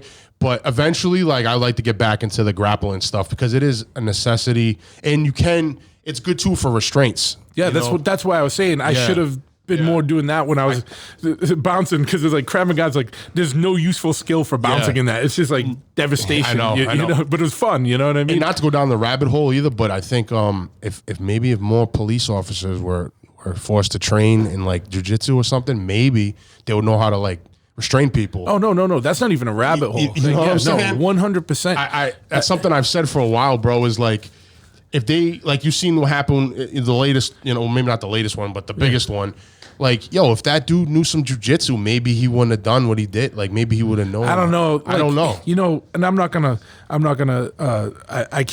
I can't get into what was going on in that dude's head. Yeah. But you look at that dude's rap sheet. Oh yeah. The cop's rap sheet. I mean, like he was a fucking asshole. Like he had it like might have happened no matter what. 18 cases of brutality. Yeah. Like, and it's like no one's knees someone's neck for 9 minutes. You know what I mean? Like, I know, it's true. It's Do you want me to put that up? Yeah, sorry. The other thing, a friend of mine brought this up to me. Shout out to my boy Seth Nicoletti. He's an actor. Check out the show Brooklyn Ties. I did some acting work with him. He said, you know what the problem is? There's no more neighborhood cops. There's no more like, back in the old days, there was like, you knew who the cops were. Yeah. And now they live down the street. Exactly. Like even my old man or something would say, we had the beat cops and you could talk to them. Yeah. Now they just throw random people into random places and with, probably not the best training, and then these things happen. No, and also they're so militarized now. Well, yeah, that's part of it too. And they're coming at it from like a us versus them mentality. Yeah, and whatever. Like this, you got to try and see both sides of the story sometimes. But like, there's no getting around it. There's a lot of systemic issues related to police force work nowadays. 100%. And 100%. there needs to be some major changes. Like there needs to be more fucking training. Like there's nothing, like in certain states, Massachusetts being one of them, like I said before, there's more training to become a barber than there is to become a police officer. That's fucking retarded. That's insane. It's fucking stupid. That's insane. It's insanity. And there needs to be more psychological fucking evaluations. Like before you get in, periodically. Yes. Like because everyone likes to talk, everyone understands that it can be tough work. Yeah, and definitely. it could be psychologically draining because you're dealing with you're not dealing pressure with situations. all the time, or depressing. Like you walk in on shit that no one wants to see. Exactly. So no doubt. And it's like people military come back with PTSD. Right. I'm sure cops have PTSD. Yeah, definitely. 100%, you know what I mean? So 100%. there needs to be more psychological evaluation. I agree. There needs to be more like longer training and like you said, even in things like restraining, proper restraints and stuff like that. And I'm sure some some police departments, because I actually have trained with martial artists and teachers over the years that have taught law enforcement and probably still do. So I know some, I'm sure there's some departments that do have that kind of training, and some, I'm sure there's guys, and I've trained with cops in the gym, what I'm saying, and over the years in different schools. So there's guys that are into that stuff. But overall, how much pressure testing do they do if I think a lot of times what happens is these cops are in these unfamiliar territories. They don't know. They're scared. You know what I'm saying? And they just pull the gun out and yeah. And there just needs to be more you can't let people. There needs to be more self kind of policing, for lack of a better word. Definitely. You can't have a guy on the force that has, or a gal on the force that has 18 fucking counts of police brutality. That shows a fucking a pattern. You know what I mean? That person's basically a fucking time bomb, and they're doing a disservice to police officers worldwide. And maybe the standards have been lower too for who becomes. I don't know either. Yeah, I know there's some basic testing, and then you go through a little academy that takes a few weeks. Right, exactly. You come out and you're carrying a. Is that really enough? That's what I don't think so. And these people that are repeat offenders need to be off the fucking street. Hey, maybe you don't need to be on the street. Maybe you're the guy behind the desk. You know what I mean? That's or something. true, If you got that many, great point. Because they're not going to fire everyone. They look out for each other. Yeah, of course they do. Every group of people looks out for each other. So what are you going to do? But maybe that's the dude that gets taken off the street because he's not cut out for that work anymore. That's true. Or her. It's crazy too. Now you see the ACAB everywhere. Yeah. No. Punk rock was talking about that shit. Fucking 30 fucking years ago. Yeah. The oppressed. Yeah, you know what I'm saying? Foreskins. I find it. I'm like, all right. But the other thing is all these the one of the best things I heard my boy, and I brought this up before, my boy Denver Dan was like, and when they do these settlements for police brutality cases, it should come out of the fucking the police pension fund. It shouldn't come out of a taxpayer dime. You know what I mean? Absolutely not. And then that would get more of the quote unquote good cops to kind of keep tabs on the quote unquote bad cops. You know what I mean? And exactly. But there definitely is. There's no doubt that there's issues with policing in the country right now, big time, there needs 100%. to be big reform. And if there's not, I'll be surprised if there's not some kind of reform. But there fucking has to be. I mean, I've people have told me that they're basically told to racially profile. A lot. Maybe not every department, but they're basically told to that. And think about this too. They have to meet all these quotas. That's the other thing I was business. That was the other thing I was getting into. Police should be back into community police work and not being revenuers for the fucking state, dude. Exactly. Because that is doing nothing for your image. And what's it doing is I know for a fact that there are certain departments you have to write this many tickets. So that means that they're forced to go out and collect that much revenue for the state. Yeah. That's fuck that. You know what I mean? I know. That's garbage jobs, well, dude. I think you know that, what I mean? That lessens the quality of who becomes. No, it's not even that. It's just it people's perceptions, people are fuck cops. I'm just trying to get to work. These motherfuckers pull me over for going a mile over the speed limit. And we've all been through that. Yeah, and no matter who you are, more than likely you've been through that experience or something similar. Yeah, and I'm not even talking about just obviously if someone's driving fucking erratically and stuff, obviously they're gonna you got to do that. You know what I mean? But just being a fucking revenuer for the state is not, that shit's garbage. What does that have to do with protect and serve? Yeah, but yeah, man, there's so many people. I'm curious to see what comes about out of this and how it's handled, and if there's any kind of national reform. Because the problem is that there's not. It's not like the police force isn't a federal thing. It's a state by there's state police, there's town police, there's local police, there's sheriffs, there's this and that. It's not like you can just make one thing and one standard for everybody. All these different. That's a good point too. It's like the states vary, man, and not only do states vary, but counties and towns and stuff. That's I'm sure true. they all vary. Absolutely. There's not a national standard. I don't think. And so. No, I don't think so either. Definitely not. So and then that's when you start getting into all these issues of state rights versus fucking federal and stuff. There's a lot of craziness to it. So it has to be something that's a little well thought out and implemented. Well, I think too, this guy, involved in this. The George Floyd thing, I mean, he's going to be prosecuted, and I mean, they're gonna have to find him guilty, man. How can he get off on that?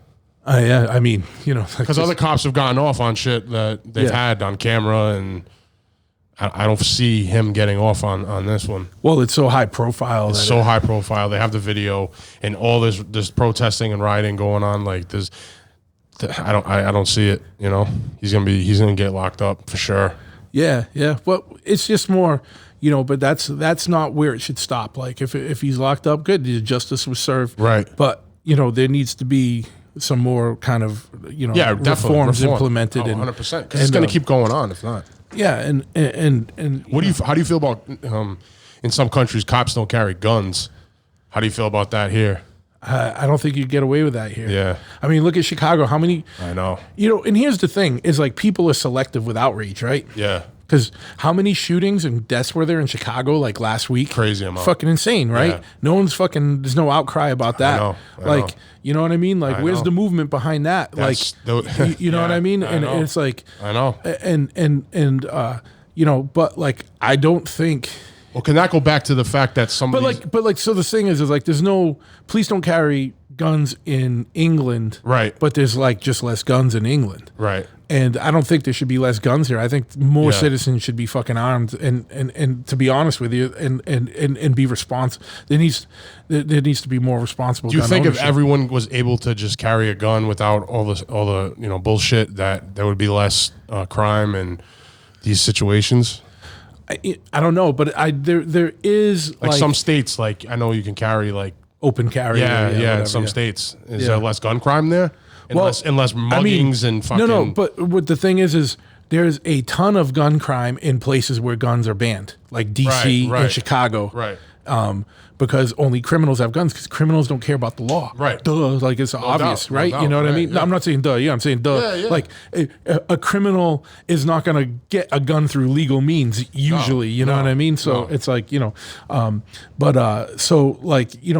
gun laws do is restrict law-abiding citizens. It's not restricting the criminals. And we all know we can go get a gun on the street. Absolutely, like, 100%. Cheaper and quicker than it would be to go to the store and really buy one. Exactly. Go to Fall River and have one in like 12 minutes. You know what I mean? Like no for 50 doubt, bucks, You You already know. Yeah. But you know what I mean? So it's just one of those things where it's like all gun laws do is really restrict people that follow those laws. Right. So it's like, and I don't think there should be no restrictions. Yeah. I think we just need to be smarter about that. You know? I mean, do people really need to be carrying fucking assault rifles and automatic weapons? I don't know. Well, there's a difference between an assault rifle and an automatic weapon. All right, well, because automatic weapon means fully automatic, which means you press the trigger and it just goes. Well, a lot of assault rifles, though, I'm not a gun expert.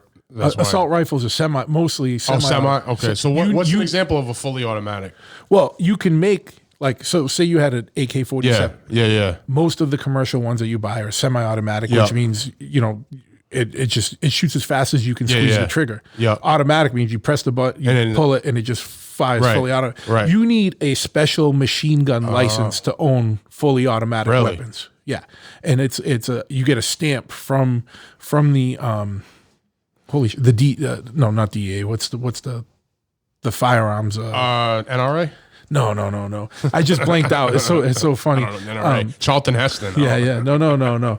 But you need to get a special federal stamp, to be able to legally own a fully automatic. So then most of like the mass shootings were with semi-automatics, not fully automatics. Yeah. Okay.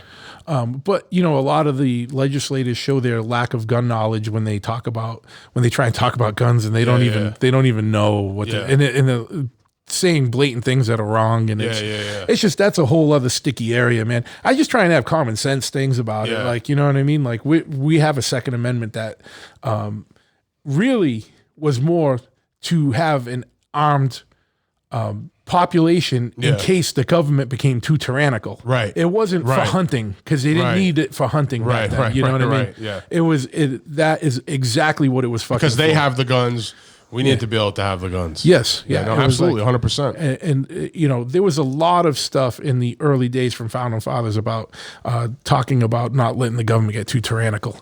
And, obviously we've strayed from that very far. But, no doubt. I mean, like the government overreach is just ridiculous now. And I'm not an anti-government person. I think our government has become too mammoth and is involved in too many facets of life that it's not supposed to be involved in. I agree with you on that. And we just need to scale it back. They shouldn't be able to probe into your everyday life or track you, and I don't know. There's a lot of crazy shit.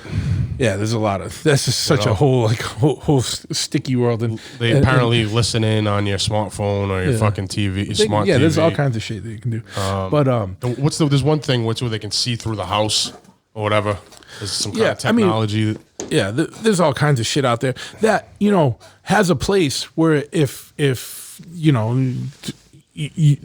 if someone's done something to warrant that type of investigation, that's one thing. But to use it randomly on population is another. But drones, what about drones? How do you feel about drones? Drones for what? Like the police using them to spy on people. Yeah, I mean, I don't know. I'm a little hungover today, so I'm not on my fastest wit. Me and Packer. Where's the bag? Where's the grab bag? No, dude. Me and Packer went out yesterday, and I'm not going to say the location. Yeah, but we went to a bar that was actually open in Massachusetts, really, with no restrictions. Wow. And we sat at the bar, and holy shit, it was someplace outside of Boston, but it was not. You know what I mean? And it felt weird. It was like a novelty to sit at a bar and have a beer. Yeah, you can't do that anywhere. A beer and a shot, which turned into a lot of beers and shots. And the bar said, "Yeah, we never even really fucking closed." And that to me, I was like, "Fuck yeah, dude, I'm gonna support this." I was at a similar place out in, I'll just say, Western Massachusetts, and it was, let's just say, a private function hall, and people were just sitting freely at the bar. And that was the first time I've seen that, and since this whole thing started. I'm gonna say it is so people listen to this all over the place. Massachusetts and Rhode Island are just in the phases of opening up, right? But bars are not open yet. No, that's the last. They're going to be the last phase. Yeah, from what I read. So just after 3.5 months of not being in a bar, like it was just very weird to sit at a bar, and the whole bar was pretty filled in there with various types of people. Yeah, not one person wearing a mask. Really, and whatever town that was in, I can guarantee there's been no spikes in COVID. You know what I mean? And it's just very bizarre. It was like weird. I was like, wow, this is like a novelty. This is cool. Like it's fucking. That's definitely a novelty. Crazy. It was bizarre, And you guys had a good time. And it just felt like normal life. So whatever the new normal is, fuck the new normal. I'm going back to the old normal. And I like the old normal. Yeah, and just it should be a personal choice to what you want to do. You want to wear a mask? Absolutely, go ahead. It's not bothering me. No doubt. Not bothering anyone.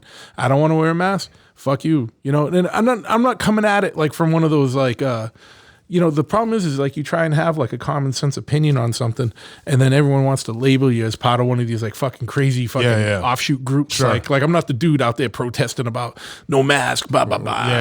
Whatever thing they want to put you in. I'm like, I'm not left or right. I'm a fucking independent, fiercely independent, no doubt. And I believe in personal rights and your rights. Like, absolutely. You know what I mean? That's what it's about, man. And I think one of the problems is, especially on the left nowadays, is that they get to a point of almost fascism with their thoughts. Like it's like you have to do what we think, and if not, you're an enemy, and we're not going to tolerate anything other than what we're into. And this and isn't that. there like communist, like socialist, like overtones or something with a lot of their. Well, that's a whole different thing, but I'm just talking about like, like you got to do this, you got to do that. Like people telling you that there's only one way is imposing will on you. That's not free. Yeah, and that's not freedom. That's fascism. That is fascism, definitely. And tyranny. Like I'm against that. Like, well, you know what happens is fascism and communism and all that shit get mixed up a lot. Yeah, But my thing is that I believe like you should have a choice, like in a lot of things, like and you have your beliefs and you have your choices, and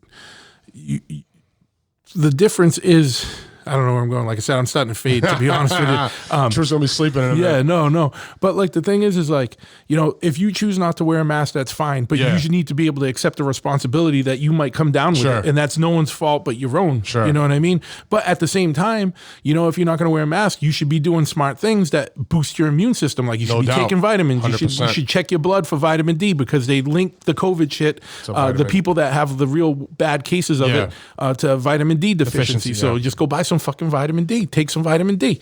You know, take your regular vitamins. Be healthy. Eat Basically, healthy. take care of yourself. Right? Don't eat fucking shit all day and you know what I mean? And try and boost your immune system. This might be a wake up too for people that hopefully that don't take care of themselves, and also people that aren't cleanly. Like basically, man, you should be, you know, wash your fucking hands when you go to the bathroom. You know what I'm saying? Like basic things that we were probably taught as kids.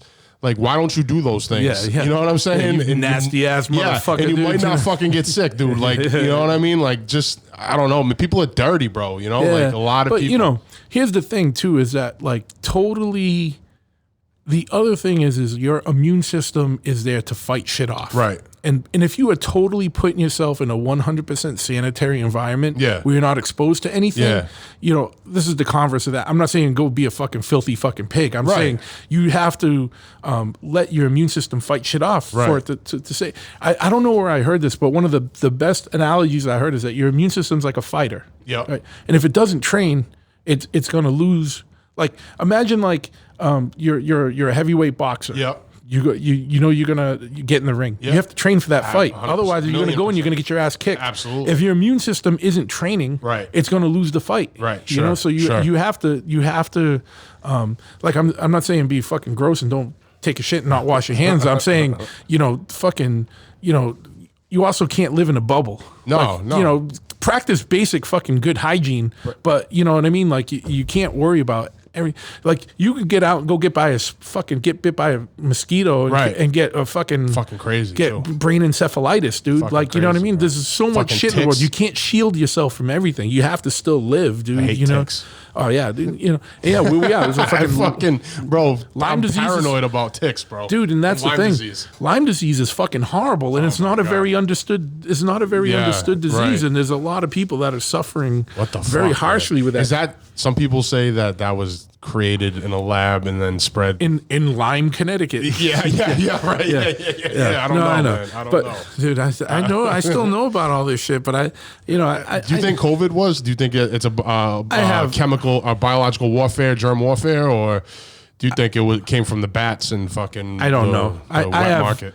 You know, that's the thing is, I don't put a lot of time into trying to research where that came from because we're never gonna know where the fuck it came from. Like, so I'm not concerned about it. Well, they said like there was a testing facility in Wuhan or something. I've heard all that shit. You know what I mean? I don't know. And someone got out with it. Exactly right. It got out of control. It spiraled out of control. Yeah, and they went to the wet market and they brought it there. I don't know, man. I don't know. I've heard epidemiologists say no, it came from bats. Yeah, I don't know. And I'm not concerned about where it came from. It's here. Right. I'm more concerned about how we deal with it. True indeed. Because that's what's in front of our face. Like you know, there's a lot of people that would rather you be distracted with all this other shit. Right. No, the real issue is like you guys are fucking overstepping fucking hard. And so fuck you, dude. Like, you know what I mean? No like doubt, man. you cannot let people like not go to work. You know what I mean? Yeah, like, no, your voice is needed on that too, man, because a lot of people fucking lackadaisical about that kind of thing. Yeah. You're keeping them in check. Yeah. And just say, fuck you, dude. I'd say, if your business isn't cleared to open by July 1st, say, fuck you. Hey, how about 4th of July? How American is that? Open up on the 4th of July. Say, That's fuck true. you, dude. Like, what are they going to do? Come shut everybody down? That's true. What are they going to do? Shut you down? Fuck true. you, dude. And if they do, fucking forcibly remove them off your fucking private property. You know what I mean? Like, fuck you, dude. Like, you need to be able to stand up. And that's the problem is like, you know, God forbid it ever gets to the point where the middle class start fucking rioting. You know what I mean? Because, you know, they're fucking, people realize again how big the American middle class is. You know what I mean? Like, well, they say it's smaller now though than it ever was. I'm sure, because it's getting sucked out. Like, you know what I mean? Like less people are going to the top, more people are going to the bottom. Yeah. You know what I mean? But the people in the middle just keep getting squeezed more and more. So and these more. people say rioting or protesting now. What do you think? Would they be the lower class, the middle class? I don't know. Like, I'm sure it's everything. Yeah. You see a lot of kids, you know what I mean? Do. You know, so it's a lot of like kids that just fucking have energy that like they don't know where to put it and they're fucking going just crazy. Just going fucking burning shit down. Unfortunately, it's a lot of the same kids you see rioting if the Red Sox won or lost a fucking specific game or something. Fucking you know what idiocy, I mean? Yeah, bro. it's not. That's pure idiocy. There's people that go out and clearly have an agenda, and then there's a lot of people that are just along for the ride and they're like they don't know what they're really thinking about. They're just getting out there and being like opportunists. being full Yeah, retards. let's go fucking nuts. Like kid shit, like we were doing when we were a kid. Or some of them might think they're actually doing, good. There's just, I don't know. I think change is more likely to happen from the stuff that like you talk about than just going and fucking breaking stuff. Yeah, I mean, You know what I mean? but I don't know. I think Maybe you should run, bro. Maybe no way. you could be the independent candidate, bro. Someone else said that about something like even in my local I'd fucking town. vote for you all day, bro. Dude, but all that has to happen is like Chop Ahead Volume 1 through 4. Like there's so many video clips of me being fucking a complete moron, dude. Like Hunter Thompson, he fucking ran for like Sheriff fucking sheriff in like Woody Creek, fucking Colorado. Yeah. I mean, he didn't win, but if I heard truth, I'd be like, this is the motherfucker right here that I'm fucking voting for. Not just because I know you, but like, because like how many politicians do you see and you're like, yeah, man, I relate to that dude. You know what I'm saying? Like that's my kind of person. Yeah, but the thing is, the people we relate to are the more the outcasts of society. I know. I would have no chance at anything. Nor do I want that. Like, I I hear you. don't be in that shit. Dude. I hear you. I already work too much. There are some dudes though, like hard that were in bands and shit that got in the. I remember I've heard. I don't remember who specifically, but there was a few. I think one good dude was on like Black and Blue Takeover, and he was in a band, and then he became like a lawyer or something like that. And then I think he was trying to run for something. I've heard about. I don't remember who too. it was exactly. But I'm surprised there isn't more like fucking punk rock people, like Yeah, because there's a lot of political. Yeah.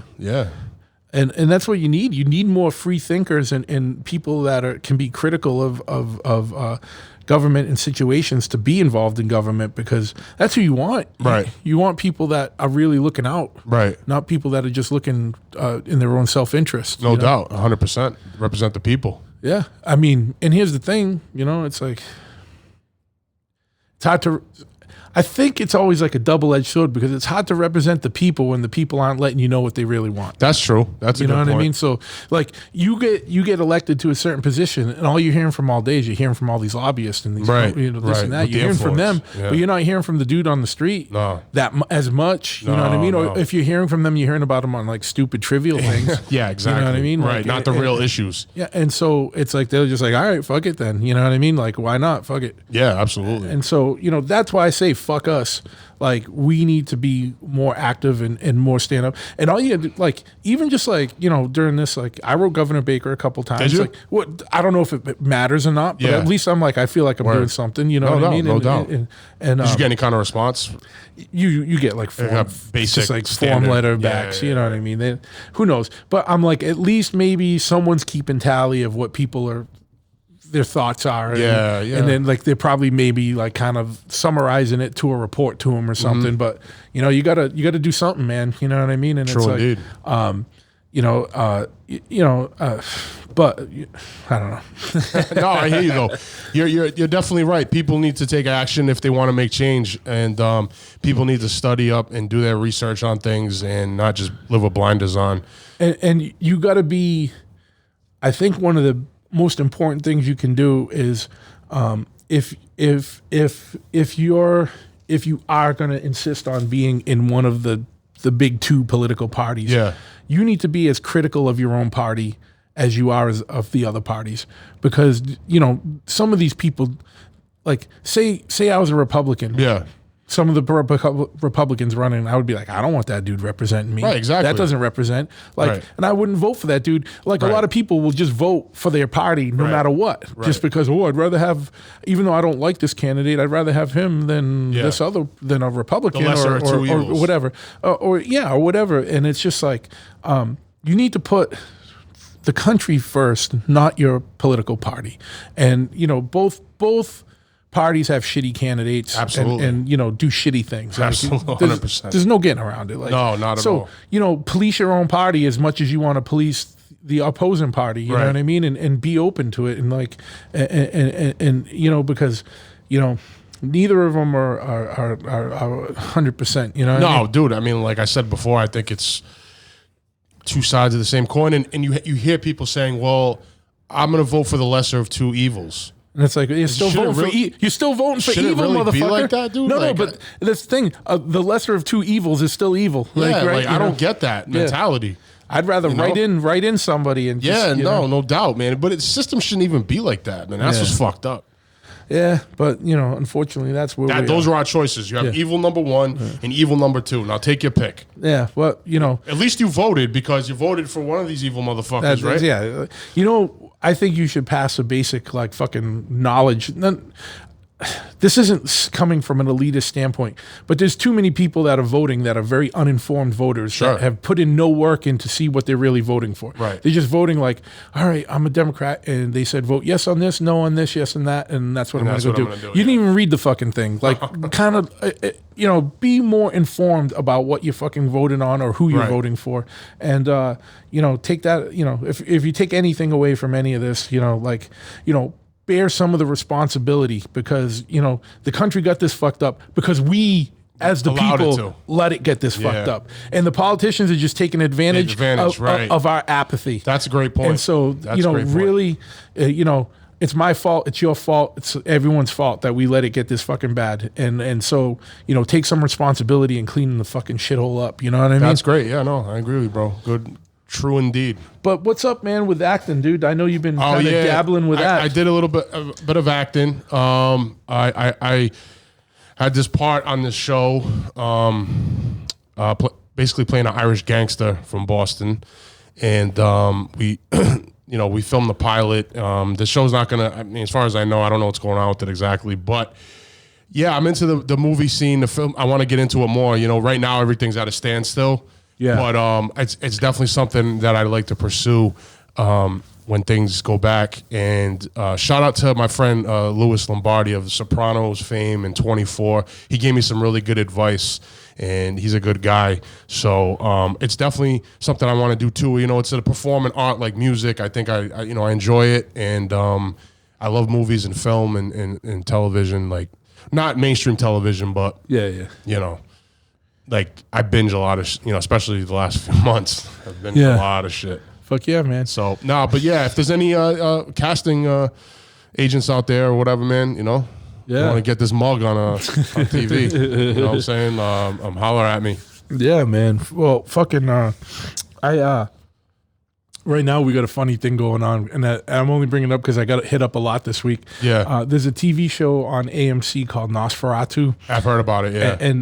And it's, I guess Stephen King's kid wrote it. Okay. It's based on a book that Stephen King's kid wrote. Yeah. And it's about like a wraith, like a psychic vampire type thing. And on this season, they rented the main character, her and her boyfriend have like a little motorcycle shop. Yep. And there's a big chopper head banner up in the background. Nice. And so it's like I've been getting hit up all week like, shit, just saw this. But so the story is, so it's all out there, is like, and I big respect for them to come in and do this. The last season we rented them some bikes. Yep. And then like me and this guy Dick that used to work for me, actually made a little appearance on like a scene where they were at a bike show, and they rented a bunch of bikes from us because they were doing they were at a bike event, and so they needed a bunch of bikes. So my buddy Ben, who works on that, reached out and said, "Hey, we need some bikes," and we brought like 4 or 5 of them over, and they rented them for the day. But then we were standing around, they're like, "Hey, can you be in it?" And got an extra part. Yeah, and so then we ended up building. They needed a bike for the dude, for one of the dudes on the show, and so we ended up building a bike for him. Yeah, and they used it, and they didn't know if it was going to get picked up. So when it was over, they just rented the bike from us. Word. And then we ended up selling that bike. And then they were like, "We got picked up for $2. We need that bike back." And I was like, "I already sold it." I was like, "But I can build you another one." Yeah. And it's just a Harley Sportster, small bike. We did. It's a very mild custom. Yeah. And we actually just plaster dipped it green because it was painted black, but they needed a flat color because of the way when they film something. Yeah. The bike colors it needs to be flat so it doesn't reflect and stuff. So we painted it a flat green with just plaster dip because it was over a brand new paint job. I didn't want to fuck up a brand new paint job. Yeah. And are they just using it and then are they buying it? So for the first season they rented it, and then we got it back. We ended up selling it. Yep. For the second season we built the bike for them, and they bought custom, it. They bought it. Yeah. But they also then rented. They were like, we need stuff for like that would be in a bike shop. Yeah. So they rented a bunch of my extra tools or like a bunch of bikes that we had just hanging around, like that were like in disarray, like shop project bikes. bikes and a bunch of our tools and, that's cool. and like, like books, just shit you would see around a bike shop and banners and stuff. And so, I gave him the Chopperhead banner and like banners from some of my friends' companies like Builtwell and Lowbrow and so they, I don't know what other ones actually made it up, but the Chopperhead banner is pretty prominent and it's like showed up in a couple of scenes. So I want to thank the people from Nosferatu for putting our banner in a prominent place. I remember you. There was talks of a reality show for Chopperhead at one point, right? We've been approached for that. I don't know if I've talked about. No, I talked about this for a little bit with Gallo. I had talked to someone just about this recently. It's on the Gallo episode. Yep. We've been approached about 5 or 6 times for that. The problem is that reality shows aren't reality. Yeah, and so scripted. They were always like, they hit us up because they're like, "Yo, you guys are fucking. We like you guys as characters, and we saw some stuff from your videos, and blah blah blah, and this and that." Yeah. And then they come and we actually got to 2 points where, we had one years ago when MTV still had Jackass on and stuff.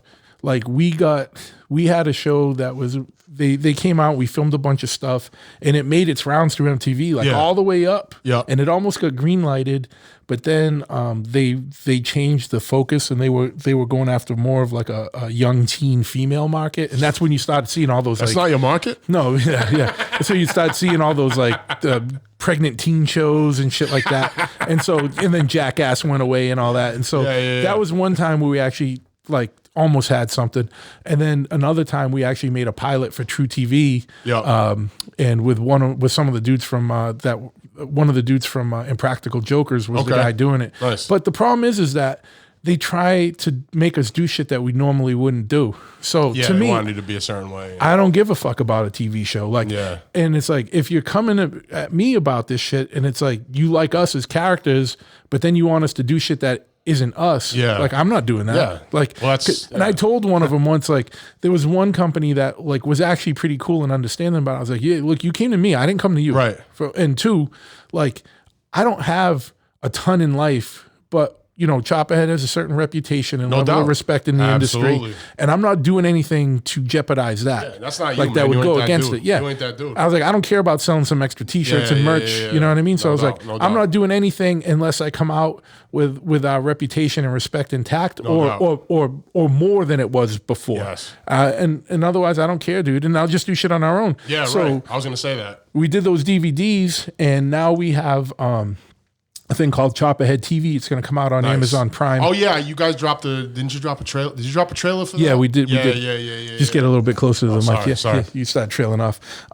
But yeah, so, and I'm not going to get too into that because this is podcast. You're the guest, not me. But I know. Just it's just something that's coming soon, and I'll make more announcements about that when it comes closer. And no doubt, it's just one of those things where it'll be like the DVDs were, but more like 25-minute episodes, and a little more condensed, little more focus on bikes and not as much dumbass stuff like that. Yeah. That's gonna be good though. I think it'll do well. And if it doesn't, I don't care. It's like, I know that's a horrible thing to say about your own project, but I'm not doing it. I'm doing it just more to put cool shit out and represent our world. And I'm not doing it to try and to make money or get rich off it. Because with streaming stuff like that is the same as streaming with music. Like there's not like, no, dude. Unless millions of people are watching it.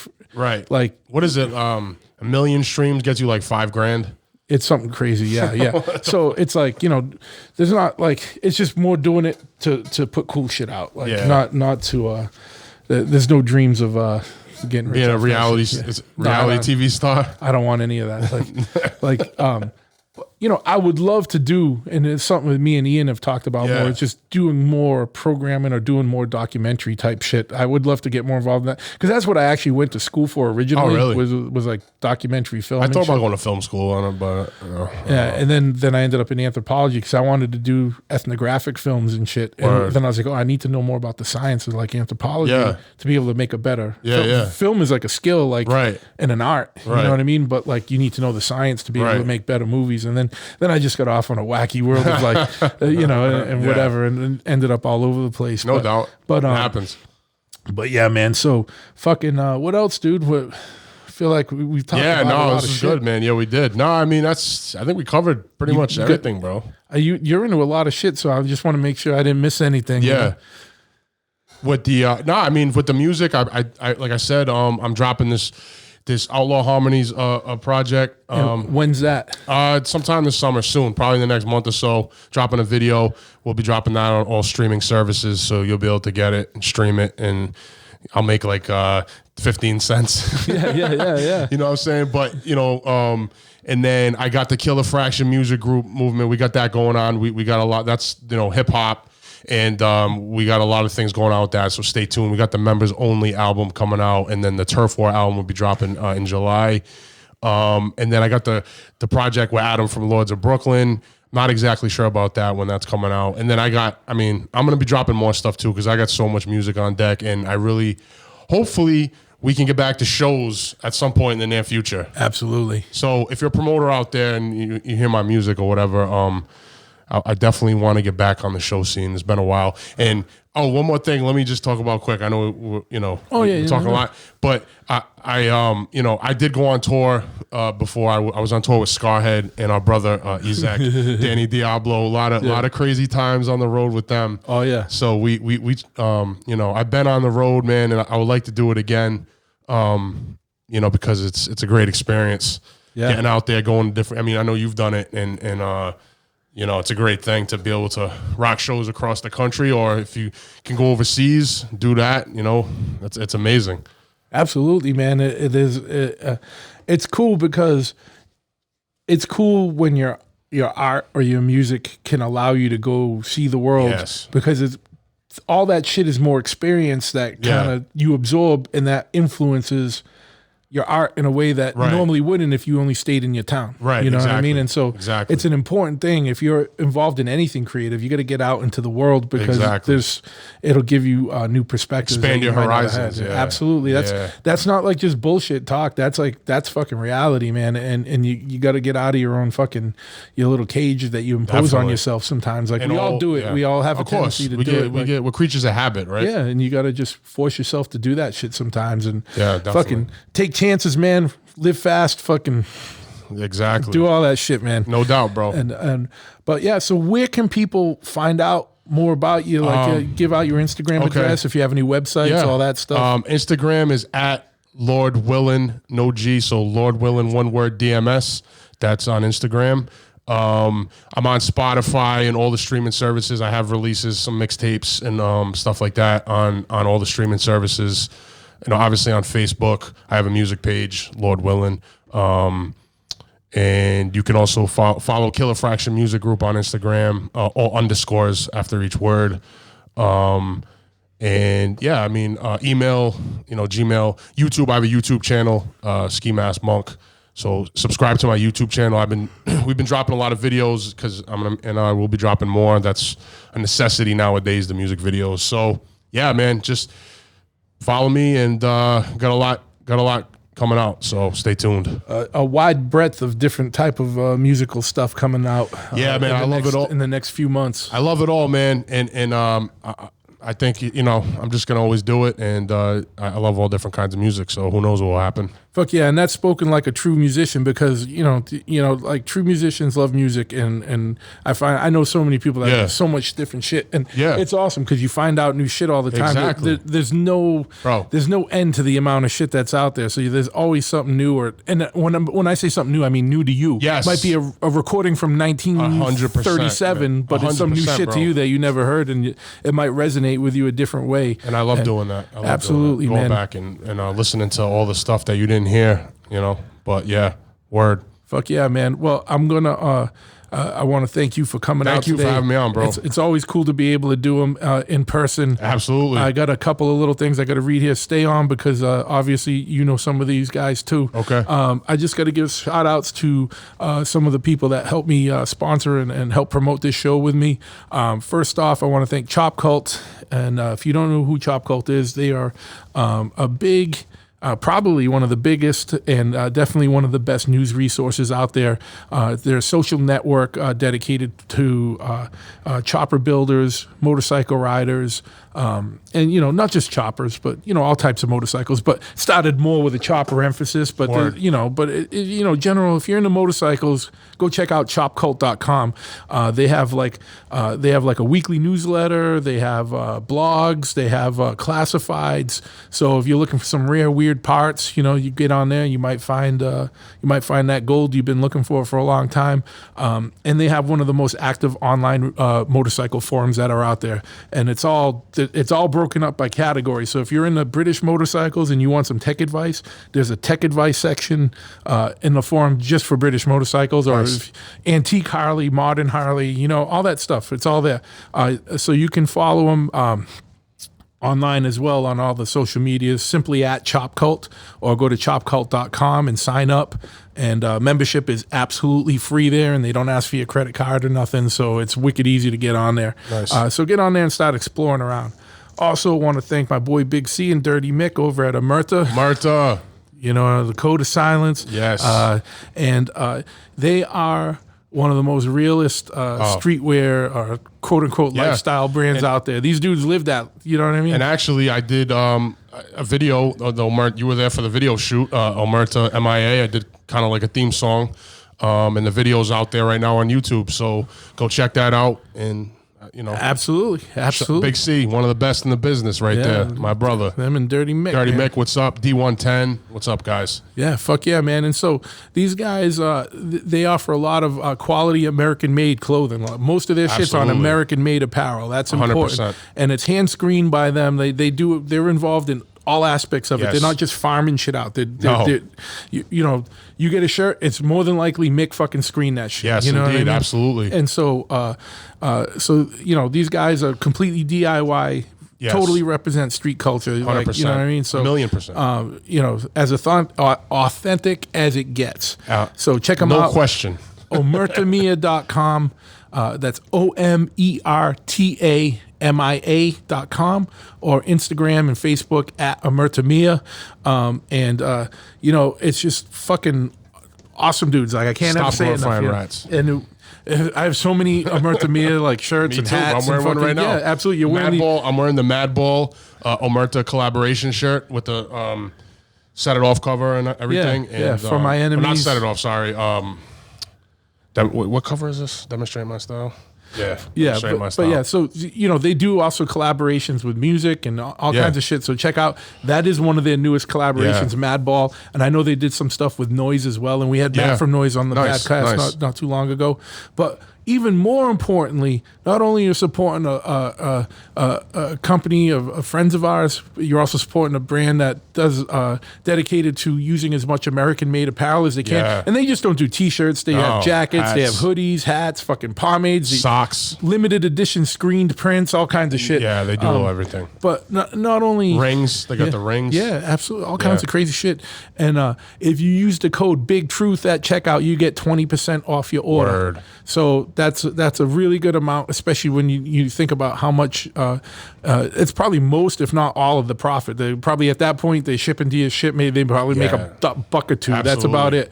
But that's what they that's what they're doing for you as listeners of the Big Truth podcast. They do it for the love. So I can't say enough. So go to omertamia.com, buy some shit, use the code Big Truth, you save 20%, and you can thank me later for that. For real, man. and thank them for doing high quality shit. Get on there and cop some of the realest gear on the street right now. Absolutely. Also, while you're looking for gear, go check out Pitchfork. Boy Warren. Absolutely. He was stage manager for Slayer for fucking decades, and he's worked with all these bands. And he has a streetwear company as well. And you've probably seen, a lot of your local metal or punk or hardcore heroes rocking a Pitchfork shirt somewhere down the line. Pitchfork's been around for a long time, man. Yeah, for a long time. So you can check them out at pitchforkny.com. SkiMaskMonk.com. Word. He also has a record label where they do a lot of split 7 inches Yep. between hardcore and punk bands and, Yep. and metal bands. And it would be a West Coast band on one side and an East Coast band on the other. Yeah. And like I said before, like the newest one is No Redeeming Social Value on one shit. side and Thug Riot on the other. Oh, yeah, no, I saw that actually. That's great. Yeah. I gotta get that. I gotta get a copy of that. It's like literally that's the only one I've slacked on. I just have been so busy. Shout out to Thug Riot, man. Brent, that's what's full up, bro? disclosure. I'm ordering that like, this week. Hold me to it. But I got Devo. all the other ones. Like they had fucking Murphy's Law and Rancid. Yeah, Sick yeah. of It All in the Eulogy. There's all kinds of shit. So Yeah, go man. check them out. You know, I know Count Time's been on one. You know, Yeah, that's right. Yeah, yep. I think that was that with Sworn Enemy? Junior, what's up, Junior? What's up, Junior? But yeah, man. So check out pitchforkny.com or on Instagram at pitchforkny, Pitchfork New York. You can also check out Chop Ahead. It's my bike shop, and you know we make parts and sell clothing and shit. So check us out at chopahead.com. If you're not local, if you're local, come in the shop. We got a brick and mortar shop. It's a full service motorcycle shop, and then in the front we got a showroom and a parts counter. Great facility. We got a bunch of clothing. We got motorcycle helmets, gloves, all your riding gear. We're pretty much set up with every fucking parts manufacturer there is, so we can get it. We can't list all that shit online because I'm not a full-time online guy. Okay. So if you need something you don't see on the website, just give us a call or shoot us an email. My email's wicked easy. Just truth@chopahead.com or call 508-995-6764 or go to www.chopahead.com. But it's way cooler if you just walk in the shop if Great. you're local. And Great merch. Like even if you don't have I don't have a motorcycle right now, but the merch alone, man, is worth going.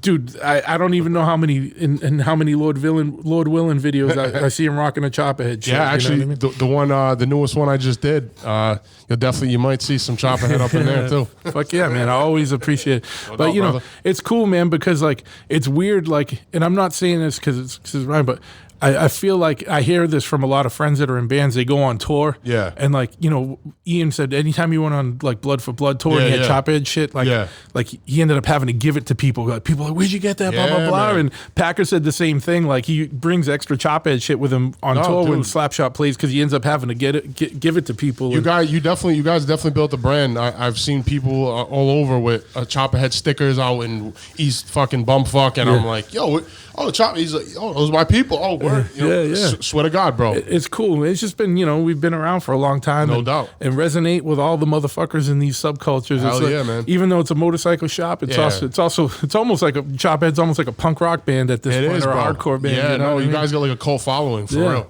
And so, you know, and believe me, that's not lost on me, and I'm 100% appreciative of that. So anyone, even if you don't ride and you still bought a shirt or something, I fucking super appreciate that, man, because that lets us just keep going and doing the shit we Absolutely. want to do and being able to do cooler shit for you. Hell yeah. So chopahead.com, and then finally, you know, go check out the website here. I got more shit coming soon on the podcast website, but it's wicked simple. BigTruthPodcast.com. We got all the episodes up. Everything's free. We got an area of info. I'm gonna put like a little news section up soon. I got to talk to my boy John. He does all the graphics and helps me with the website. Dude's fucking awesome, and it's helped me so much with this shit. We're gonna try and put up like a little news section and a little store. I'm not gonna sell like traditional merch. I'm gonna. What are you gonna sell? This is gonna be cool. I'm just interested to kind know. of giving exclusive for the people that have listened this Yeah, far. yeah. I'm gonna put together these like mystery boxes. Oh, I like it. And so far, a lot of our sponsors have donated stuff. Okay. But like also, you know, Pitchfork has sent stuff. Omerta's going to be sending Yeah. stuff. Also, like Purchase Street Records is giving me a bunch of Word. cool Nice. cool stuff. Nice. Pirates Press Records has dope, donated dope. some stuff, Nice, and I know nice. Lenny's going to bring by some Hell stuff. yeah. So Shout out to Lenny. so there's going to be these mystery boxes. They're going to be, I got to figure it all out, but different denominations. Obviously, there'll be Chopper Head shit in it. And I'm going to make some exclusive shit just for them. So there'll be like a $30 box Dope. or like a $50 box or like a $100 box. yeah. And you're going to get at least double. Like if you buy a $30 Yeah. box, you're going to get like $60 worth of shit. Yeah, that's dope. And it's gonna be random, but Yeah. it's gonna be all fucking cool shit. yeah, man. And so that's gonna be coming very soon. And also, I'm gonna be putting more like contests and shit where I'm going to be giving those away as well. Like that's the main thing. I want to give some away, sell some. Just I'm not trying to make money on it. I'm just trying to generate. Absolutely. It costs me a lot of money to host this every month and just kind of keep it going. But and a lot of people have also already just generously donated to the podcast to help keep going. It is free. It is hours of entertainment. If you feel like you got something out of this, a movie's what, $10-20? Right. You can always Venmo $5 to a motherfucker and do that. help a motherfucker out, dude. And that's all on the website, Big Truth Podcast. There's a section for where you can. I'm gonna post that link up too. Gives the PayPal and Venmo if you want to donate and again, thank you for everyone who's done that. It's like beyond expectation and I want to thank you so much for that. It's truly appreciative of everything, man, and everyone that's kind of written and talked about giving support for the podcast. I mean, that shit keeps me going because literally I'm like, it costs me money to do this. Right. I do it because I love it, and I like just having conversations with people like you or whatever. Thank you, brother. And you just kind of putting a different perspective out there and talking to people about. There's a lot of like motorcycle guys or like musicians on this, but talking about some general real shit, world people, though, man. Yeah, uncut. I want at the end of the day, people know your music or whatever, but now they know a little more about you. Yes. That's important to me. Like, absolutely, and a little Thank more you of for your the story. opportunity, brother. And, once again, yeah, absolutely. And thanks for coming out. So anytime. There's a lot of shit to check out. Check out. I will in the show notes. I will list all the contact info for you. Thank you. So just I know I have all of it, Yep. but there might be stuff like I didn't know about some of them. So just make sure you send that to me after. I'll put all that in the show notes. And as always, thank you for listening, sticking around to the end. Fuck yeah, man. I appreciate you all. Have a good one. Stay safe. Be smart, but live free. But also go ape shit, dude. You know what I mean? Go ape shit when you need to go fucking ape shit. Word. All right. Peace.